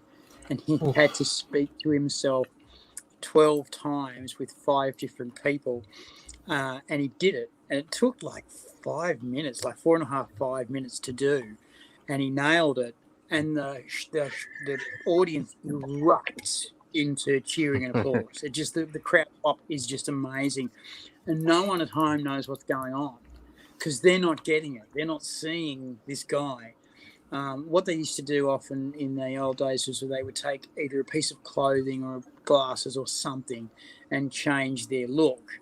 And he had all these things set up on the table, and he would be wildly changing. And he actually had a page turner turning his script for him on a little music stand. And they brought the music stand out and popped it in while they were doing the show, and they put this bit of the script in, and they popped the table and they put the little things on, and then he launched into it, and he was again going like a mad piano player conductor, and then and finished, and they just went nuts, and then they took the music stand away because they used to stand there with their scripts that were often mostly typed but in pencil, because they would do edits right up until 2 minutes to go, and sometimes they wouldn't have an intro or an outro until a minute before air, and this wouldn't bother them. They'd be cool. And sometimes, very rarely sometimes, the main narrator or the main actor would go, "Oh, we've run out of time. We've got to get on and introduce ourselves." And with that, they just have to wing it. For the first 2 minutes, they just have to wing fucking everything. And I don't know if you've ever been in front of lots of people talking before, saying shit coming out of your head that you don't know what's about to happen next. But when you're doing it and there's 3 million people listening, that's different. That's really different. And it tells. And so these the radio station companies in America used to pay big bucks for the radio stars. And these guys used to pull down megabucks, and they fucking earned their pay. Oftentimes, in some shows, the plays weren't written; they were blank pieces of paper, and the playwrights had actually learnt the play. Depending on the director, right? They'd actually learnt their lines before the show went to air, and they just had the paper turning as a prop to make the audience think that they were, doing it fresh, and they hadn't rehearsed it all week. But most of them didn't rehearse it all week. There were many, many times when the players had come together and they would meet for the first time at drinks after the show. So they'd all just turn up on stage and do the show, and then after they'd go, "You were great, let's have drinks." And so they'd meet. And so you're Penelope, yeah, and you're Stan, oh, that's great, yeah. And they were just, that was the gig. They were pros, they knew what they were doing. And happily, Angry and I know all of these tricks. And so I think we can pull this stunt really well. I think we can do a really good job of this. Yeah, basically, and if a radio play is what we're talking about. Yeah. Hey, I was gonna say slightly change the topic, except I am absolutely, completely, and utterly changing the topic. Do it, brother. Back to something I said before. I'm just looking for someone else to make a decision for me. I'm going to make one more cocktail. Should the base spirit be gin or rum or vodka or apple brandy or Jägermeister? Yes. Ooh, yes. The apple brandy is my choice. Apple brandy. Yeah. That's a cocktail called a threesome. So it's got apple brandy, orange liqueur, and I'm going to use absinthe as the third partner in the threesome. So that's a randy little threesome that I'm going to have going on. Okay. Yep. Okay. Sounds interesting. The absinthe is an odd mix in there. You got orange. It is. Yeah. It's like 1.5 ounces of Applejack, 1 ounce of orange liqueur, half an ounce. Well, I might even, they say Pernod Anise, which is a very close cousin to absinthe. Be right back. I might even dial it back to 10 mil of absinthe. But then it's got 45 mils of pineapple juice. So then it takes a weird tropical turn. After all those things, yeah, I know it sounds really unusual. So anything with pineapple is just so yummy. I love it.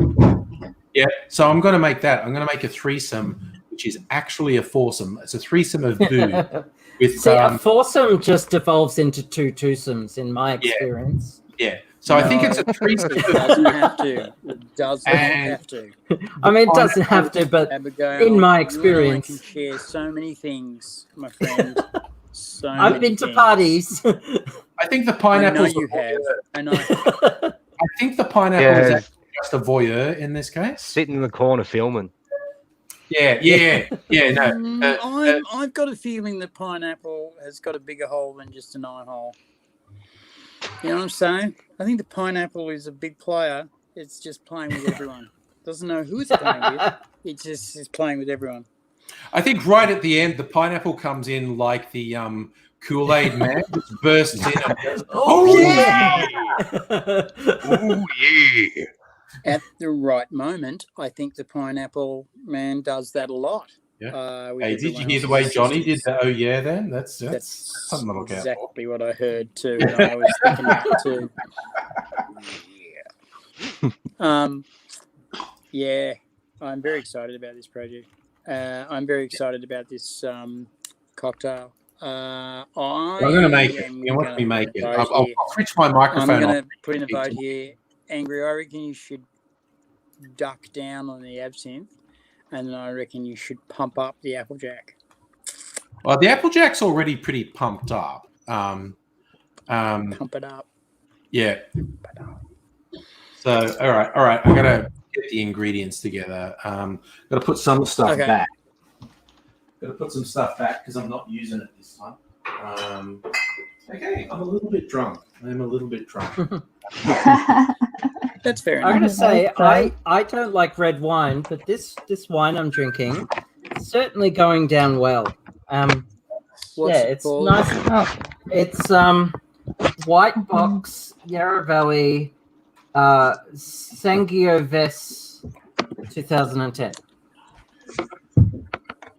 I don't know what any of that means, but I kind of white wine. Okay, because Sangiovese is an Italian wine. Italian reds tend to be lighter than your Northern European counterparts. Are they in sweeter? Australia, we tend to have Northern and Western European reds. So we have Pinots, Pinot Noirs, Cab Savs, Sauvignons, Cabernets. There is, by the way, nothing as divine as having well-cooked kangaroo with local greens and veggies and a big, fat Western Australian Cab Sav to go with it.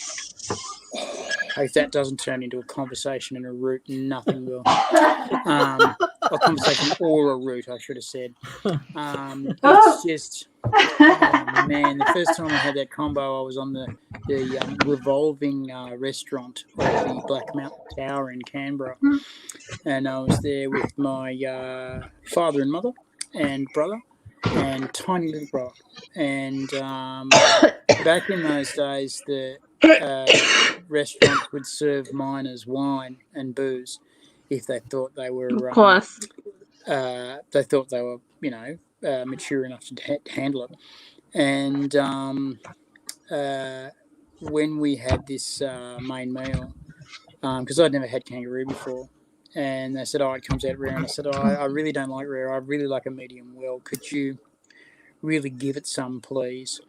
And they said, it tastes very nice, rare. And I said, look, I don't care for it in the chef. Every faith indeed, from what I've seen today, and I'm all of 12 when I'm saying this. From what I've seen already, I have no worries that it's going to turn out beautifully.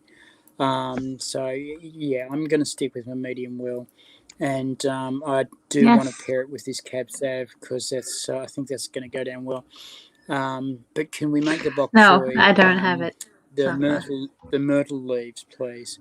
And the waiter looked like he was just going to take me home. He was just going, oh, if only the adults could be like you. And then, so this has come out, and the staff, the kitchen staff, are looking at us through their little window, like, who are these people? Because everyone ordered, and my brother said, you know, I don't care for the kangaroo, but I'm looking at this beef and the lamb, and I'm greedy. So what I'm going to get you to do is I'm going to get you to get me both the beef and the lamb. And the waiter's gone, but they come with completely different sauces.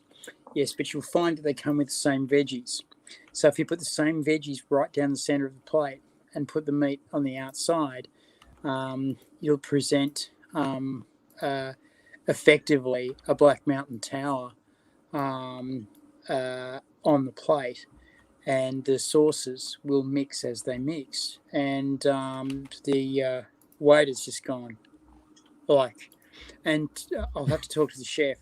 He's gone back and talked to the chef and like bolted back out and said, the chef wants to do it and wants to actually make the Black Mountain Tower out of your meal. Is that okay? It's going to take a little while longer. And my old man and my mum said, yeah, it'll be fine. We'll have her. And George wanted lobster, but he didn't want lobster thermidor. He wanted it flash steamed and then garlic fried. And Mum wanted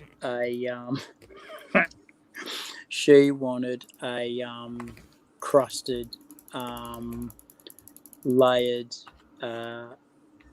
pasta veggie lasagna, and they offer a lasagna or a crusted shepherd pie, and they immediately realised that they wanted a layered shepherd pie, and so effectively by the end of the night, the chefs wanted to blow us. Because we were interesting and not assholes. They wanted, and and they came out and met us. The head chef came out and sat at our table, and brought a bottle of muscat, a bottle of port, and a bottle of another sticky dessert wine. After we snaffled off a bottle of port, and we all had. I had an Irish coffee and a Jamaica coffee. And brother had an Irish coffee, and my mum had an Irish coffee, my dad had a Jamaica coffee. And so by this time, my 12-year-old friend's getting a bit pissed, and he's come out with these like 3 bottles. And eventually, as the restaurant drains, basically the rest of the chefs and kitchen come out and sit with us. My old man goes, well, you know, it's getting late. It's like 4 o'clock in the morning, and you guys have got to get some sleep. And one of the waiters has gone in the gayest voice ever. You'd be surprised. The kitchen staff went, one went, children. Then the chef turns around and says, well, that was the funnest night I've had in a long time. Their meals on the house. And we had to have gone through $1,500 food and booze. Had to have. And chef just cancelled our bill. And Dad said, no, come on, you can't do that. And everyone said, no, you don't get it. You don't get it. We don't have any fun doing the thing. And tonight it was fun. And creating the Black Mountain Tower. And the challenge of cooking the kangaroo way past its normal cooking style. Because when you get kangaroo, you get the medallions of the prime rib. The I can't remember what it's called. The leg of the ribeye. Shit. And You get it in medallions, and fairly thick medallions, and they cook it lovely and moist on the outside, and really quite rare in the middle. And that's great if you've got something to soak it up with, like a big heavy gravy. But really not to go. And I happen to have been very lucky enough at that time to have had kangaroo with actual aboriginals. And they don't cook kangaroo like that. They slow cook kangaroo over a day fire. And then when the night fire gets going, they crisp up the outside. So the boys go out early in the morning. They spear maybe 3, 4, 5 beasts, bring it home. They already start the process by taking out the sweetmeats and the entrails, throwing out what they're not going to bring home, washing what they are, and emptying the blood into leather sacks. And then they put a fire inside the ribcage of the kangaroo, like a coal fire. Ideally, the camping fire from the night before. And so they bring that home. So 3-hour walk home with a kangaroo on fire, and they tie the tail up through the wound in its neck, and it's like a bag.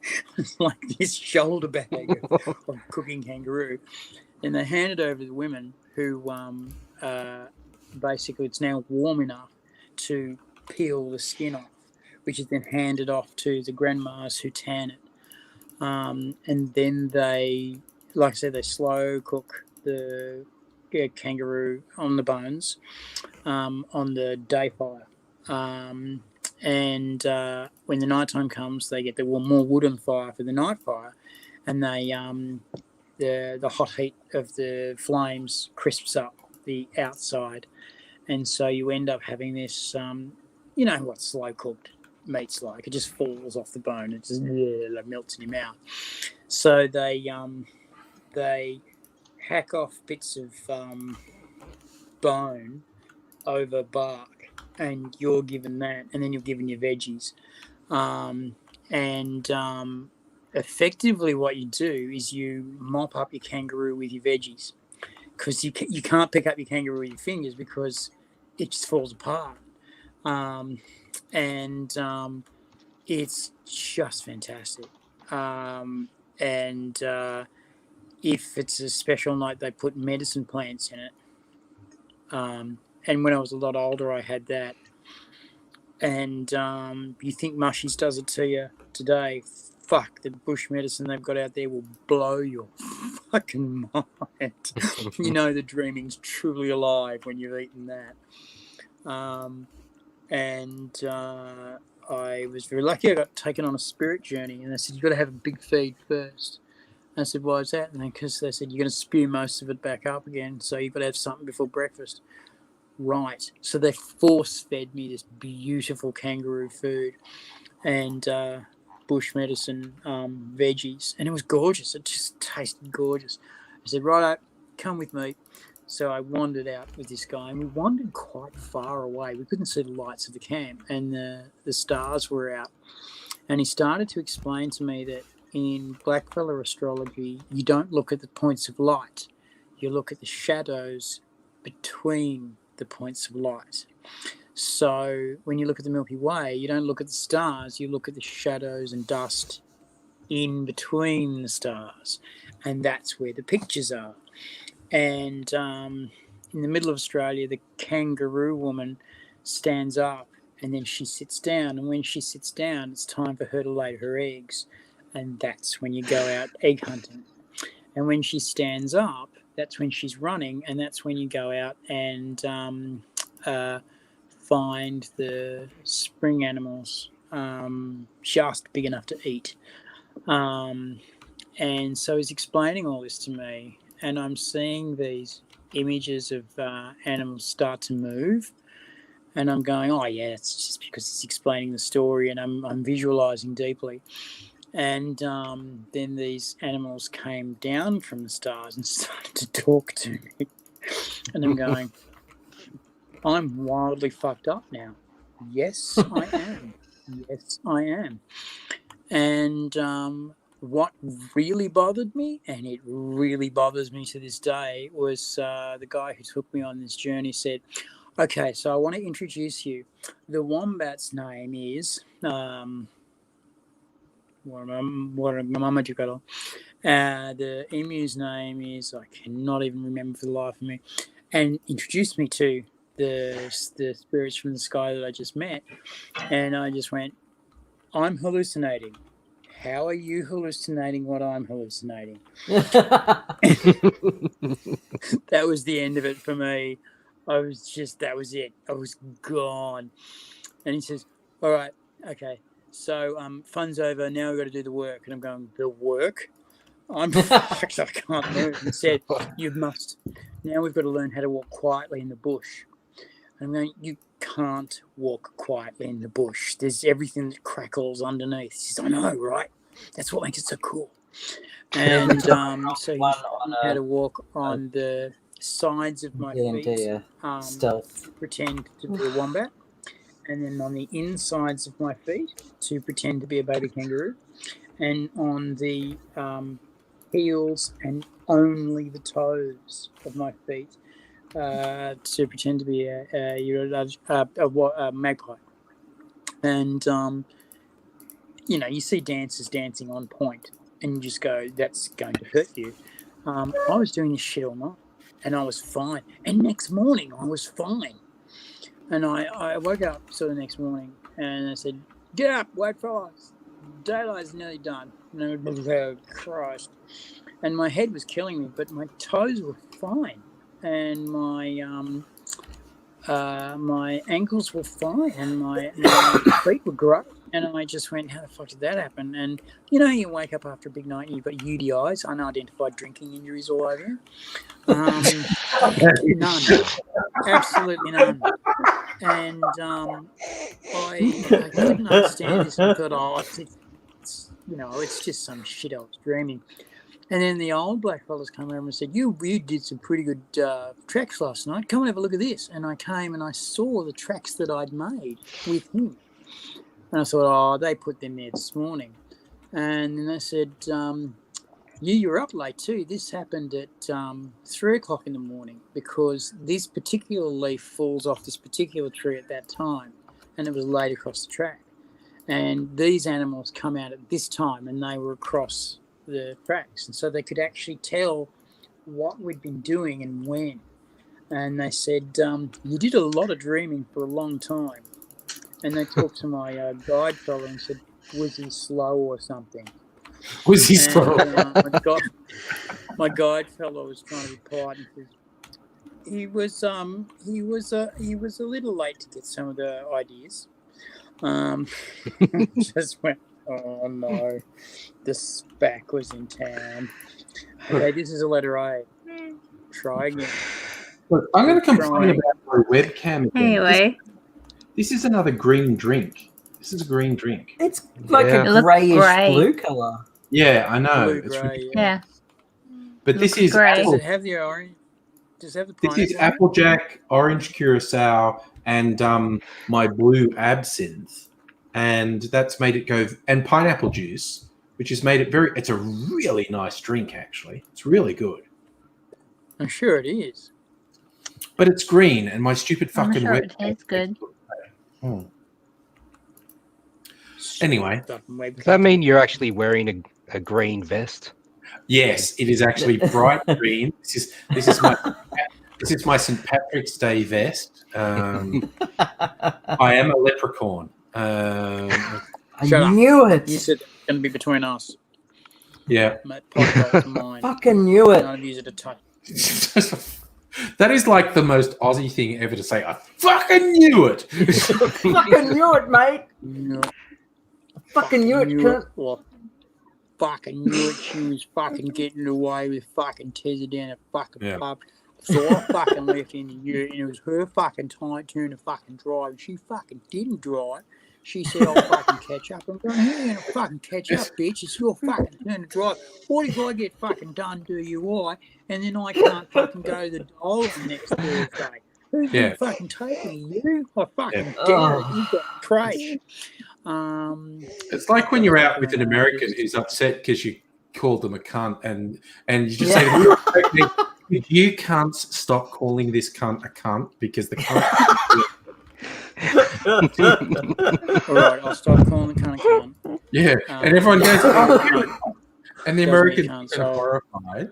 And anyone who's British or Australian is going, if the cunt can't take it, we won't do it. It's just like,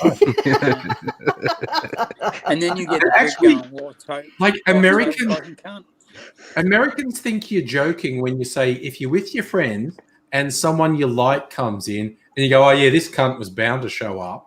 And when someone who you really don't like comes to your table, you tap the guy next to you and go, oh, your mate's here, and and Americans go, what? You go, no, if we don't like him, we say your mate's here, and if you do like him, you go, oh yeah, this cunt was bound to show up. Cunt's an invitation to a drink, mate's an invitation to a punch up. It's all about the tone of voice. Yeah. Oh yeah. I had so many comedians that I directed, and there were 3 of them who could not do the friendly shit give. Oh, and God. One of them was fucking notorious. And he was constantly trying to give the friendly shit give. And after 2 years working together, I said to him, no more. Don't do it. You can't do it. You don't know how to do it. I have taught you phrase by phrase how to do this, word by word how to do this, gesture by gesture how to do this, and you fuck it every time. And one night he had Adam Hills on his show that he'd made. Oh, I love him. And Adam Hills had made a joke on Speaks and Specs that Land Down Under's flute solo sounds a lot like I remember that gum tree. Now, the truth was, I remember that. They got sued for that. And they got in trouble. Fucking sued the shit out of him, and he killed himself. Yeah. Oh, really? Those greedy corporate fucks. On that fucking day, fucking Hillsy comes to do the gig at this guy's room. And my colleague Friendly Shit gives him about this fucking event, and Hillsy's fucking very unamused, and said, yes, I've spent half the day on the phone with his family. And I'm just going, Jesus Christ, when are you going to learn you have strengths that are beyond compare?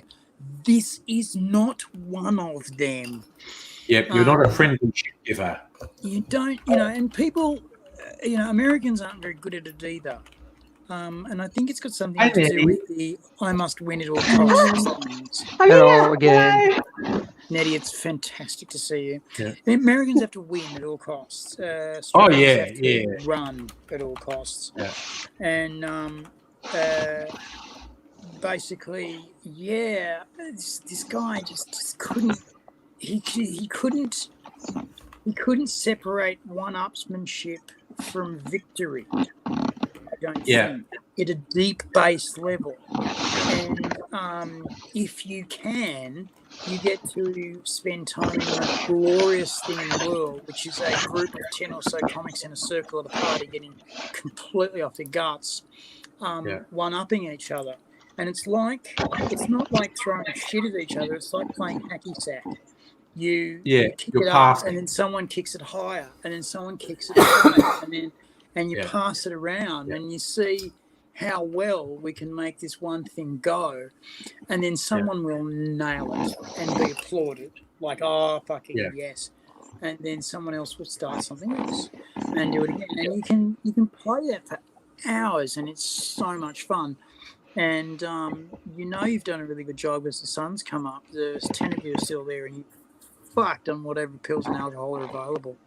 And the host of the party says, it's been great, but you guys have to go now. Because you've been here for 2 days, and it's time that I got some sleep to go to work. Go away. And I just want to really glad you go back to someone's house. Sorry? Yeah. I'm just going to answer a question. Stella asked, what made me go ow while I was making the cocktail. I'll tell you what is this. The Boston Shaker, okay, which I'm not a fan of, but I've started using for the cocktail videos because I can do a sexy cutaway of pouring stuff into this glass half of it. So to shake with this, you put the stuff in there, put together, you bang it together, shaky, shaky, shake, and it's really quite sealed. And normally you fucking bang it to make it come apart.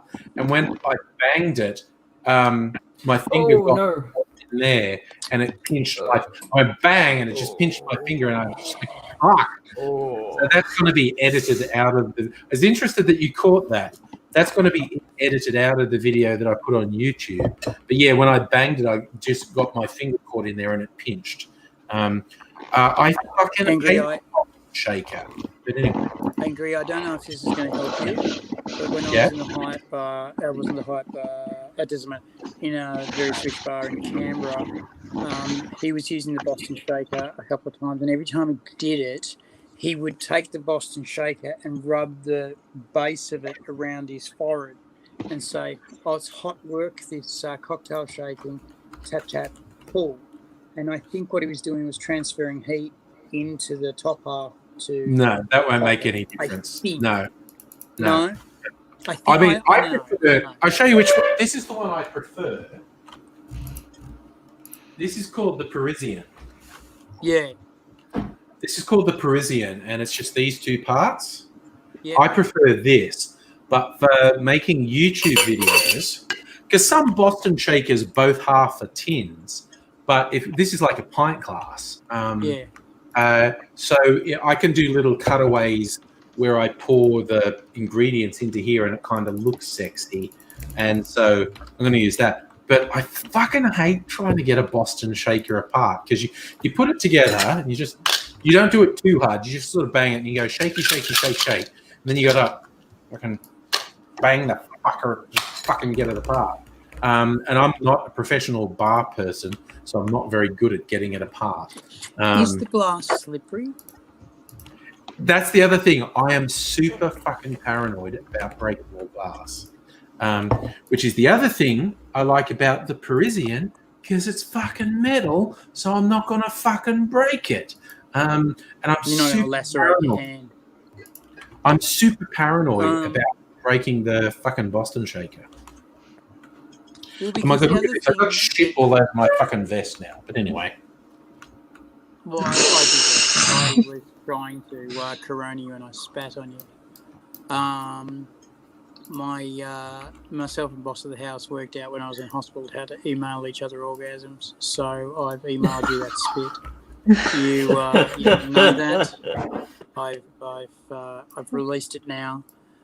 Be careful, you're getting more. That wasn't me, dude. That wasn't me, that one. No. I think some of the others have picked up on the trick. Who's been licking Angry's ear? Come on. Come on. Come on. Safa's asking if the Boston Shaker was created in Boston. Dude, I assume so. Although people make up names. You know, was the Parisian Shaker made in Paris? I don't fucking know. I think the French kiss went back further than France. Can I just interject for 1 second? Yes. Safa? Yes. I was literally tested for the Rona yesterday, and my results came back today negative. So I just coughed because... That's your third test. Fourth test. Jesus. Yeah. Because... 2, because I had symptoms, and 2, because I live in high density housing, and like we're packed in like sardines. So nurses just come every like 2 weeks or so and knock on your door and test you and test us. Oh yeah. So it's just like this time I was just coming out of the elevator and they were waiting to go downstairs, and I'm like, oh hi, how's it going? Would you like to get tested? Yeah, I think it's been about a month, you know. Yeah, so they fucking called you and went like, I'm just imagining in Abigail's place, it's like you answer the door and someone like sucker punches you, and while you're lying on the floor, they swab up your nose. You go, motherfucker, here's your Rona test, motherfucker. the thing is, they travel in groups of 3, and all of them are wearing full PPE, and so there's like these like space invaders are coming to your door, and one time they came, and like it was 8 in the morning, and I'm not a morning person, and I look out the peephole, and like, what the fuck? And I open the door, and it's like, geez, is this the CDC or something? Are we in lockdown? But no, they're just doing the test. Yeah. In Is the that last 3 episode of weeks The Simpsons where Bart sold his soul and he's trying to get his soul back, and he goes to Milhouse's place, and he gets there and there's a guy in full PPE and goes, the one Milhouse is not here. Fumigating his house, but it looks really horrible and portentous that this guy in full PPE comes out and they're fumigating his house. But yes, I was going to say that the last 3 weeks in hospital, I was tested at least once a day, often twice, and got some that they'd come around with the OBS chart. So they do ear, set, nose, and can I have some drugs? After I do the OBS, what other OBS are there? Your breathing and your pulse. It's on the fucking machine. Shut up. And when nurses tell you to shut up, they've had a hard shift, and you just do it. Because usually they're a lot kinder than that, and they explain themselves. But some of the older girls, they don't explain themselves. Yeah. I had one of the older girls, and she must have been nearly 70. And I said, hello, darling. She said, I'm good. You ready to roll with a girl like me? And I said, darling, anytime. Some of these other pricks can fucking go. And I'm going, we are going to get on so very well. And one time I've got woken up at 2 o'clock in the morning. For some reason I was asleep, because I'm never asleep at 2 o'clock in the morning, because I'm usually in excruciating pain. And I was up. No, I wasn't up. I was asleep. And she's woken me up and gone, you've wet the bed again too. And I've gone, damn, good sleep. And she said, oh, it's like that for you too, is it? And I went, yeah. And she said, well, get up then. And I'm going, yeah. She said, I told you to get up. Like, it's going to be like this. Me nurse, you patient. Me say, you fucking do. Push your writing and your table away. Get the fuck out of bed. Take your nappy off. Change it. I'll change your sheets. Darling, I'll change your sheets. Me nurse, you punch in the face. And she gave me extra drugs. It was lovely. We got on so well. Geez, I wish I had her every night. And she'd hang out and tell jokes, and then half an hour later say, well, I better go and see some other patients. They're probably dying and shit. The whole place went code blue while she was talking to me. And it was our ward and a couple of beds down. And she's going, oh, that's blue. I think I'm still registered for those. I'll see what happens in a couple of minutes, and I'm wondering. And just going, it's a code blue. Someone's heart has stopped. And she's going, yeah, the other girls have got it. Jesus. I hope I warrant more attention. I'm going to say this to you now, but I'm not going to mention names and I'm not going to mention dates. I'm going to obfuscate this as much as I can. There are always patients in a ward who scream. There are always patients in a ward who are annoying. That's very cute.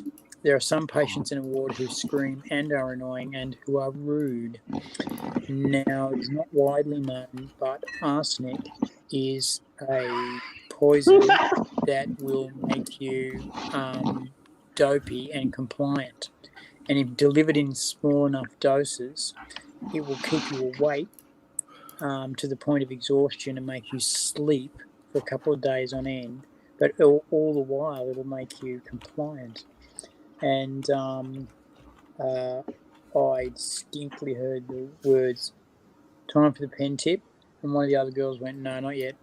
Then the next day, same screaming and yelling. All the other patients started to go, we need sleep. Give me some sedatives. And that time next night, pen tip, and they all went, and because there was a huddle of them, they went, yep, pen tip.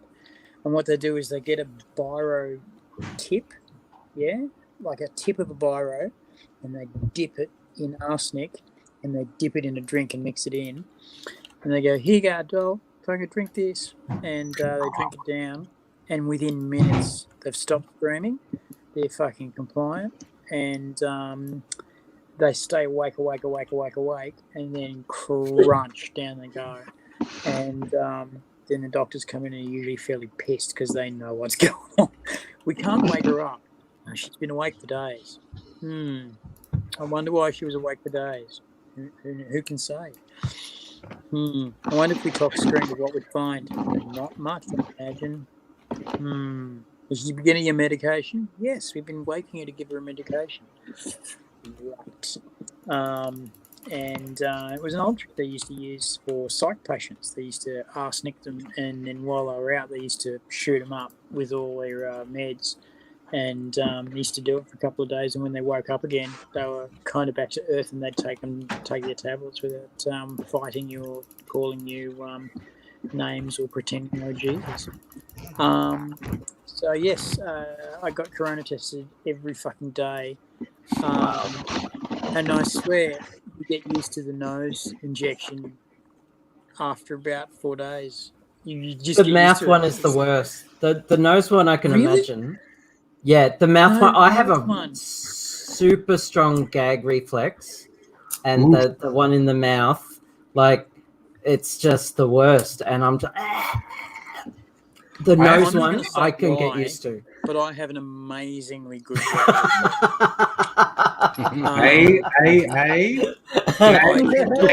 kept on telling nurses, push it back further, you get a better reading, and they were going, like, sorry, and this made me think. nurse, sorry, many years ago, you remember when we honestly did some pretty perverse videos with Damie at your place, and she was pretending. Damie, Australian YouTuber, Filipino extraction. She did this really good Paris Hilton character, and we got her to do one at Azzy's place where she had this like lollipop that was a really like long straight one, and after a few, she jammed it down my throat, and I choked and fell over. And the tag like, wow, who even has a gag reflex? And wasn't that the same night that we did it with me and I didn't choke? Yeah, you did, and that's what I mean. And Damie was freaked out because she's put it in and kept on putting it. Yeah. Oh no, And it's like and she's like lollipop. She was like, I'm like, what the fuck? So she's taken it out, and she thought, I thought you were only just kidding around because you're married and everything. And I went, I wasn't all married, my darling.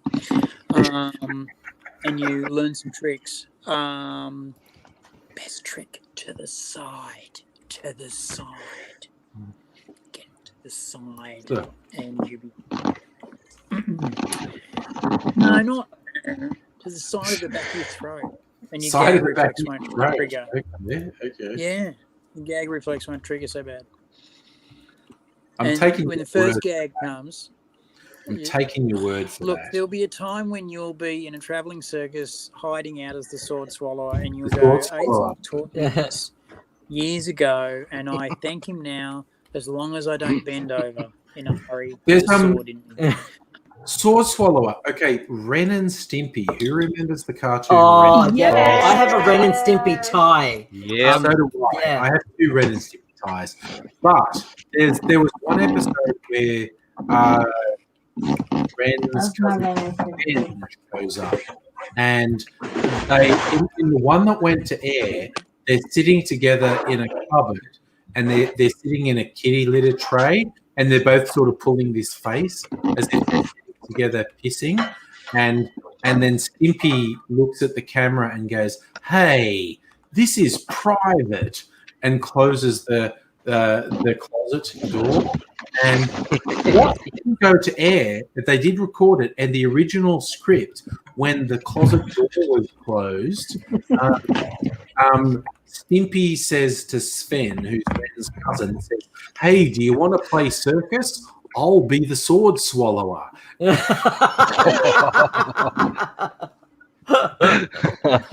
and Cartoon Network went, "Yeah, we're not putting that to air." No. There was Well, that was Nickelodeon. That's right. It was We've Nickelodeon. let you get away Yeah, with a yeah. lot. You're right. Not that. And There was they got another- away there with a was lot of another other one. stuff. Yeah. There was Yeah, another no, one they that they not only didn't show it, but like it got banned by a network. Oh yeah. It was they had these rednecks in town, and one of them, whenever he got excited, he had an inverse boner. So his penis would go, and they showed it, and like, whew, kids show, hey. Yeah. They did do adults Okay, I have to do this. I have too. to do this because we're here. Okay. I knew a young man who it was a show and it was a grower, not a shower, and he had this trick, right? And you were talking about inverse boner, and he had this trick of he would wiggle his body around, and he was intact, uncircumcised, and you'd be getting in the bedroom playing, and he'd go, "All right, time for the incredible inverse boner shooting cannon." What? And so he'd be up there, standing to attention, and then he'd like, wiggle around and get his hands moving. The bloody thing would disappear, and you go, "What?" And then you go, and pop, and then chill. What? You'd go, "Oh fuck!" Wow. And he said, "You wait till I do it in your mouth." And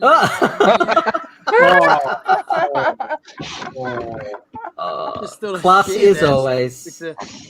Yeah. Grasshopper, Ready to buddy. lose. Grasshopper. Just Hey, everybody, how we doing? Charlie, Abigail, Hey, AZ, Grasshopper. Johnny, how you doing? Hi. Hello. Mate, Grasshopper, I need you to do me a favour, bro. Sure, mate. I need you to recite to me the line. As I was walking down the stair, I met a man who wasn't there. Slowly, boredly, deeply. Okay, you don't care about it. As I was walking down the stair, I met a man who wasn't there. Go for it. As I was walking down the stair, I met a man that wasn't there. That's fine. Thank you, sir. Most I think he's appreciated. sexually excited by your voice, Grasshopper. True. No, I'm thinking. I'm more and more thinking that everyone can have a go at this because this is going to work. Yeah.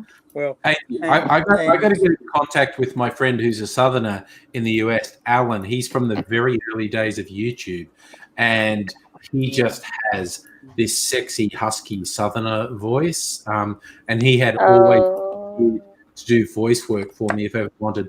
Because he's been off YouTube for ages. I've got to try and find a contact for him.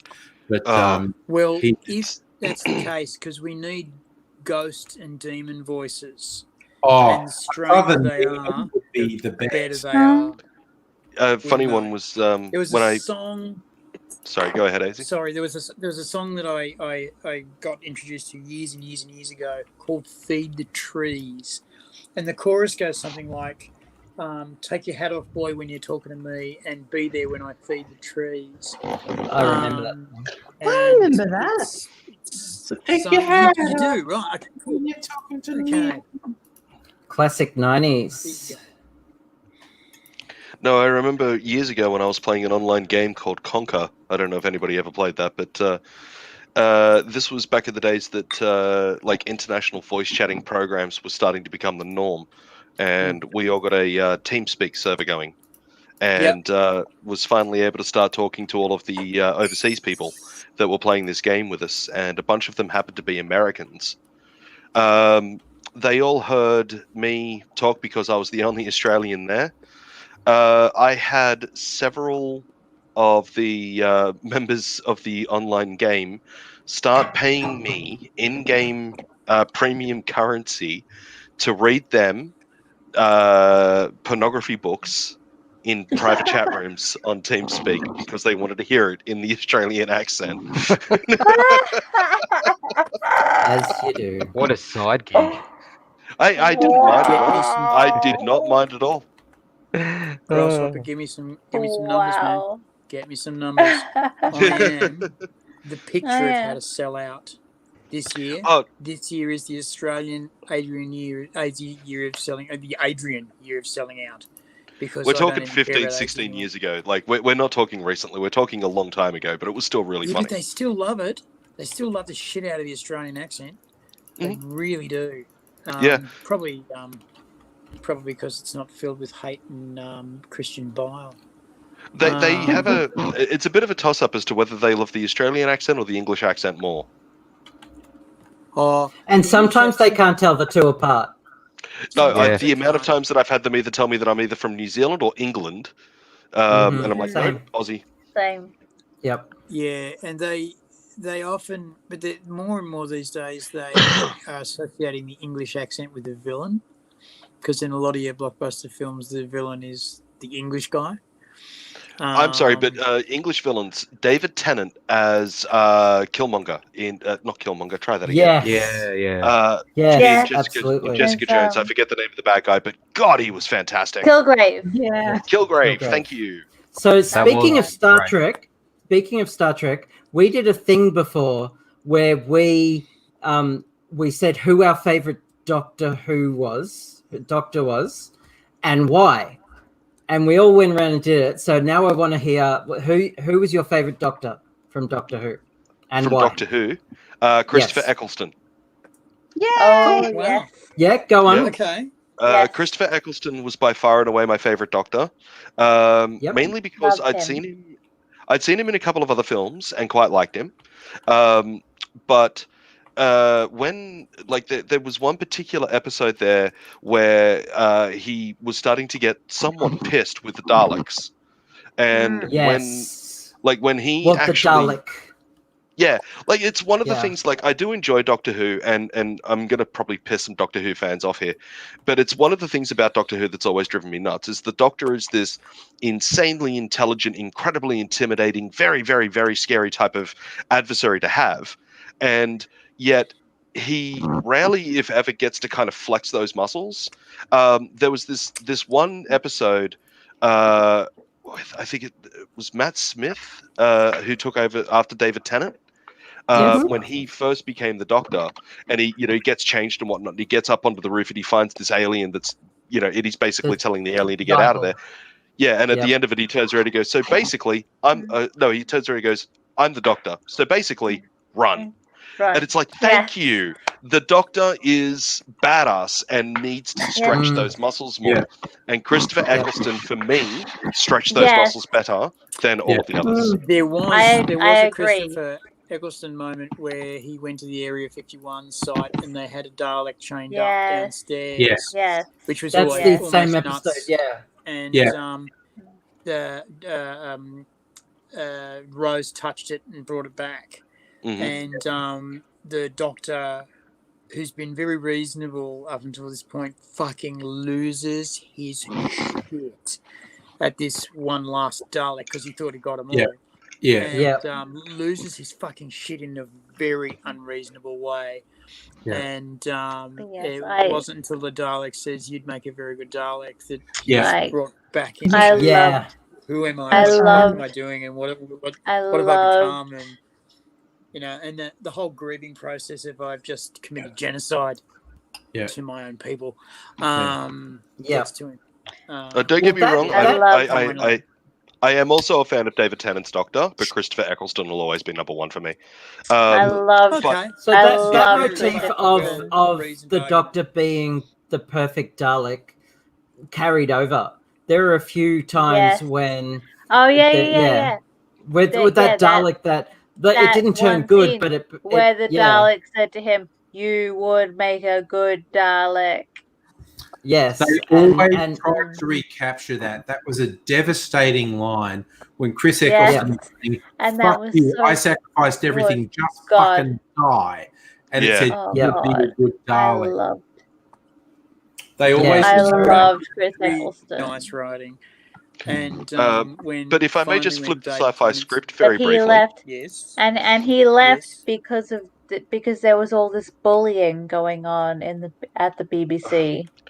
Christopher And that was why, Eccleston, Chris him only Eccleston doing one left. season for me has always been a bit of a heartbreaker. But if I may switch the sci-fi script very briefly, are we all Trekkies here? Yes. I hope so. Yeah, sure. I've got have you seen my favorite? We're all hey, that's Trekkies awesome. here. Okay, so favorite Star Trek captain and why? Angry, you first. Ooh. Okay. Oh. I tell you what. Well, now I've got to go get my tribble again. Right. And it doesn't have to be one of the main casts. No, you could do it from any of the Star Trek series that are out there. Yep. I'm going to flip this. I'm not going anywhere. And be sacrilegious. I saw someone on Twitter saying like, blah blah blah. Trek captains, Picard would have voted for Trump, and no way. They did a smack upside the back of the head. They obviously don't watch Star Trek. Yeah. I said, I get where you're coming from, but of all the Trek captains, Janeway would have voted for Trump. Janeway would absolutely vote Trump. No, I'll kill you. How dare you? No way. Janeway would have smacked Trump upside the back of the head. Janeway would have done a Tuvix on him. She would have taken him out. They'd all. She would have done all those things, but she still would have voted for him. Federation is authoritarian bullshit. How drunk are you, Ozzy? Come on, dude. I know. Hey, No. How The dare Federation you? very carefully between How could you? original series and go all the way out to the J.J. Abrams movies, right? Yeah. Look at the way the Federation Well, I don't changed, watch and they those. even fucking mention it themselves. And Picard and Cisco, both fucking have difficulty with orders from the Federation in a few fairly fucking pivotal moments by saying this is not who we are, and yet this is not what we're being told to do. This is not what we are, and it's become normal to be evil. We're just like everyone else now. And So people often forget that the show is about Starfleet, not the Federation. They're two very different things.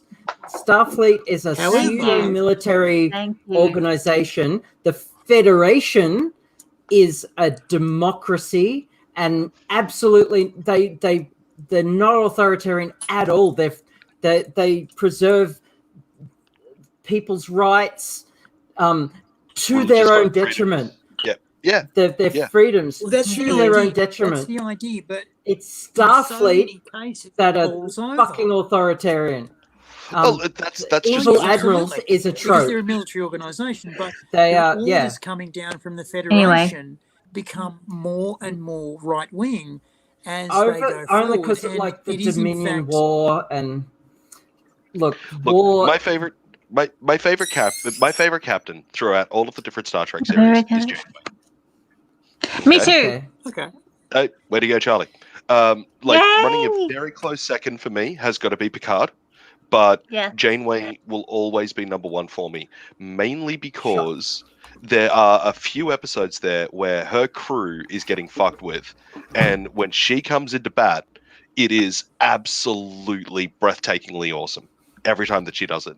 Yeah. I mean, don't get me wrong. Picard came into bat for Worf, as is Chadich in that whole thing where Worf's family was getting dishonored and all of that, and shows exactly how badass he can be. But then you've got like the episode of Voyager where Janeway comes back to the ship and the macro virus has taken over the ship and whatnot. And basically everybody's out for the count. It's this one woman army Rambo style thing that she takes on. It is freaking awesome. It's there's another episode similar to that where the Enterprise is in the Next Gen. The Enterprise is getting hit with this certain type of radiation to clean it of certain type of thing, and some people decide that that's the time they're going to take over the thing, and Picard ends up on the ship, basically him versus them. I found that to be a fun episode, but the one with Janeway doing it with the macrovirus, so much more badass, in my opinion. Fair enough. Cool. Yeah, fair enough. I just look for me. Sorry, I'm sorry, Charlie. You were going to say something? Oh, I was going to say one of my favorite episodes of Voyager was the one with the clown. Oh yes. Oh, yeah. Grasshopper, the you know virtual, the one? yeah, Virtual the virtual reality environment, one. yeah. Yeah, that The vir- was the deep. virtual That was really good. That Yeah. was Yeah, that was amazing. That is was a great. very good I episode. did enjoy yeah. that. Yeah. So Harry Mudd is the real hero of that universe, and Federation are all bastards. So the episode of Discovery with Harry Mudd in it, the time Wilson loop and one. Harry Mudd. Oh Yeah, my! that was the only episode of Star Trek Discovery that I genuinely enjoyed. I've enjoyed who Harry Mudd would be. So if I may put this forward, honorable mention to Captain Jellicoe, because he did nothing wrong. Enterprise. Oh right. So no, that's Captain Archer. Jellicoe took over the Enterprise in Next Generation when Picard had to go off and find this metagenic weapon, and he got captured by the Cardassians. It was a two-parter. The one with you're talking about the old dude. Yeah, Captain Jellicoe. What? And everyone hated. He was an absolute arsehole. No. He did absolutely nothing wrong. He did it by the book. It's Riker who was subordinate. Jellicoe came on. He wanted to make some changes. He knew how to handle the Cardassians. He did everything he was supposed to do. He did absolutely nothing wrong. Riker gave him shit. He even backed down, swallowed his pride to get Riker to pilot that shuttlecraft. Okay. That wasn't swallowing his pride. That was lack of better choice. That was lack of better choice. But there are 1,000 people on that ship, and he could have piloted it himself, but he wanted the best. Sorry, and you go ahead, swallowed Ozzy. his pride for that. Is that what we're going to do? We're going to sit here and argue about Star Trek. Is Jellicoe not a character in Cats? Huh? Isn't Jellicoe Cats? They talk about Jellicoe. I'm sure it's. I think that's just an accent thing, Charlie. Oh, okay. No, I'm being so astoundingly stupid. If you rewatch it from the lens of Jellicoe's point of view, he did nothing wrong, and everyone was just not used to him, not used to his command style, and he rubbed people the wrong way. But he did everything great. And that's speaking of cats, because that's what we're talking about now. Where's Lindsay? Where's the butthole cut? Exactly. Where is the butthole version? That apparently was one of the cuts they did. The cats had buttholes. Show us the butthole cut, you cowards. It was actually. It was a weird thing that happened when they were rendering the CGI, where some scenes it looked like the cats had, assholes and vaginas. The butthole version is out there. Show it to us, you cowards. Someone did do CGI it onto the trailer, so that's out there somewhere.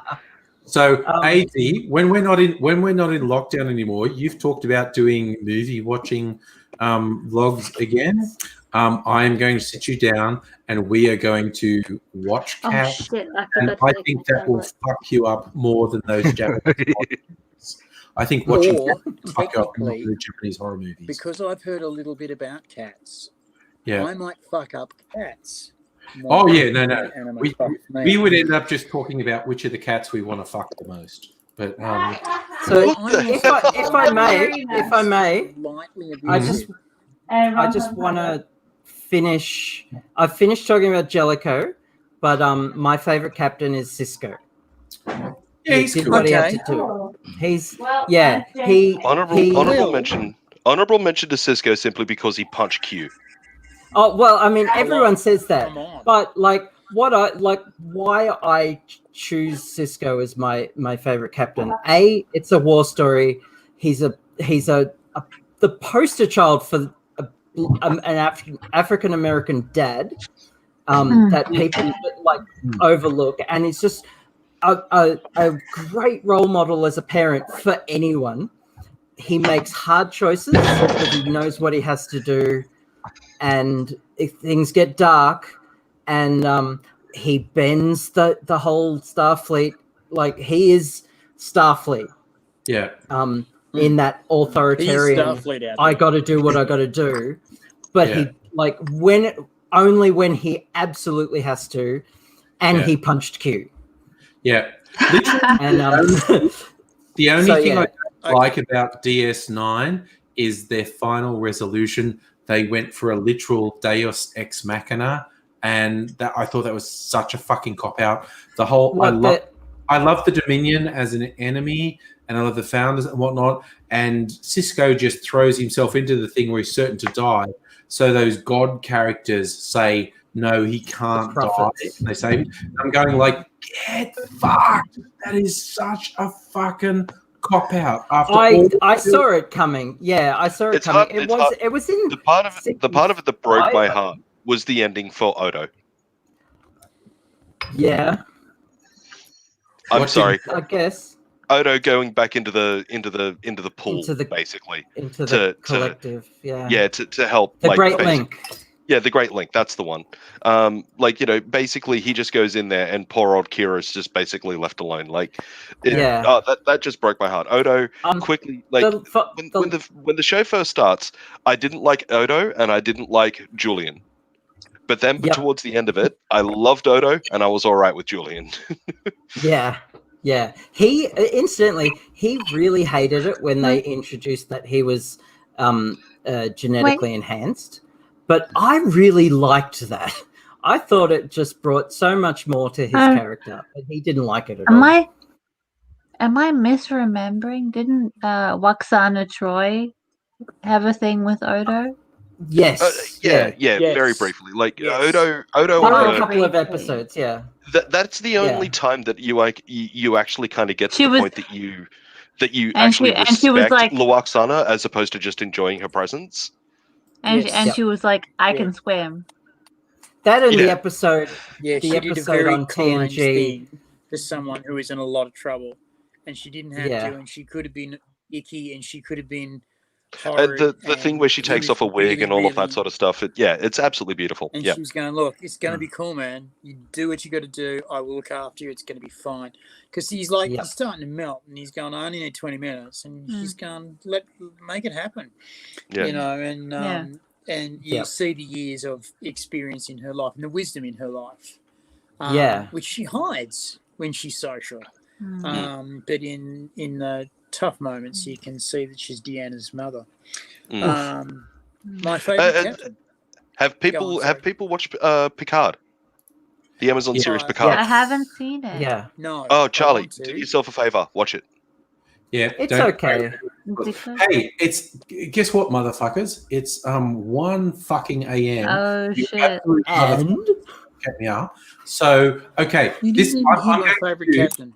For anyone who's still in the chat and is feeling shy, look, just get on a fucking microphone, because after I cut out the stream, you can actually still hang out with anyone who wants to hang out with. Yep. More than happy to hang out for a while longer if you guys are. I'm game. I'm good to still hang out. Yeah. Oh yeah, AIDS's favorite captain. Thanks, Stella. Who's your favorite captain? Picard. Because he was the linking point between the cowboy days and the more straight-laced days, and he was, and this is why they turned him into Ambassador Picard, was he was often the guy out in the sticks, out in the shit, having to make shit up as he was going along and having to make it look like, hey, everyone, in this big fucking ship that's supposed to be a science ship and is also a warship and we don't really know what we are, fucking follow me into this shithole and get shot at because we're going to make it right. How are we going to make it right? I will tell you that in 50 minutes. Sometimes he didn't, and sometimes he becomes Locutus aboard, which really fucked him up. And one of my wife.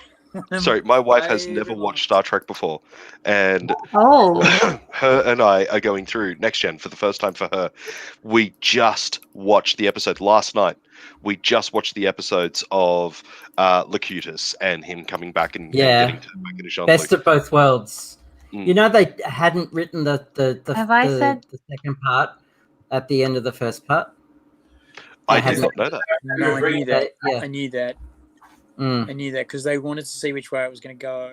You've gone very quiet there, Johnny. You're not a Trekkie, mate? No, unfortunately, I'm not. Johnny. That's all right. Well, there's no accounting for taste. I love hearing all you guys' passion about it.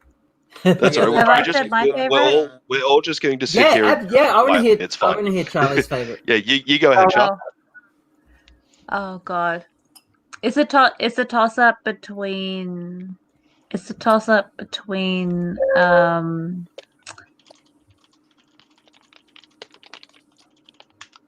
It's a toss up between Janeway and.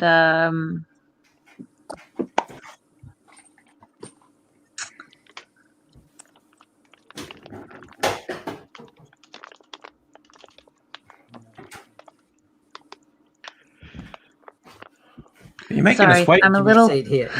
Sorry, I'm a little bit drunk. So season 5 of Next Gen, you've got the episode Darmok. How great is that episode? I'm just going to say Janeway. You're Janeway. Okay. Charlie, fist bump. I'm evil Dark Universe guy from Disco, actually. Just because he's like, fuck everyone, I'm gonna fucking do it. Yeah, okay. No, I'm evil alternate universe guy from Disco. Lorca. Yeah. You evil? Never. See, I was gonna say you guys can hang out as much as you like. I'm cutting off the stream now because I take a piss before I go to bed. And thanks, Andrew. Mimsy's one. Mimsy. He looks like a cat I had when I was young. There you go. All right, so Mimsy wants to come to bed with me. Okay. Okay. Good night, Angry. Good night, everyone. See you later. Good night. Bye-bye.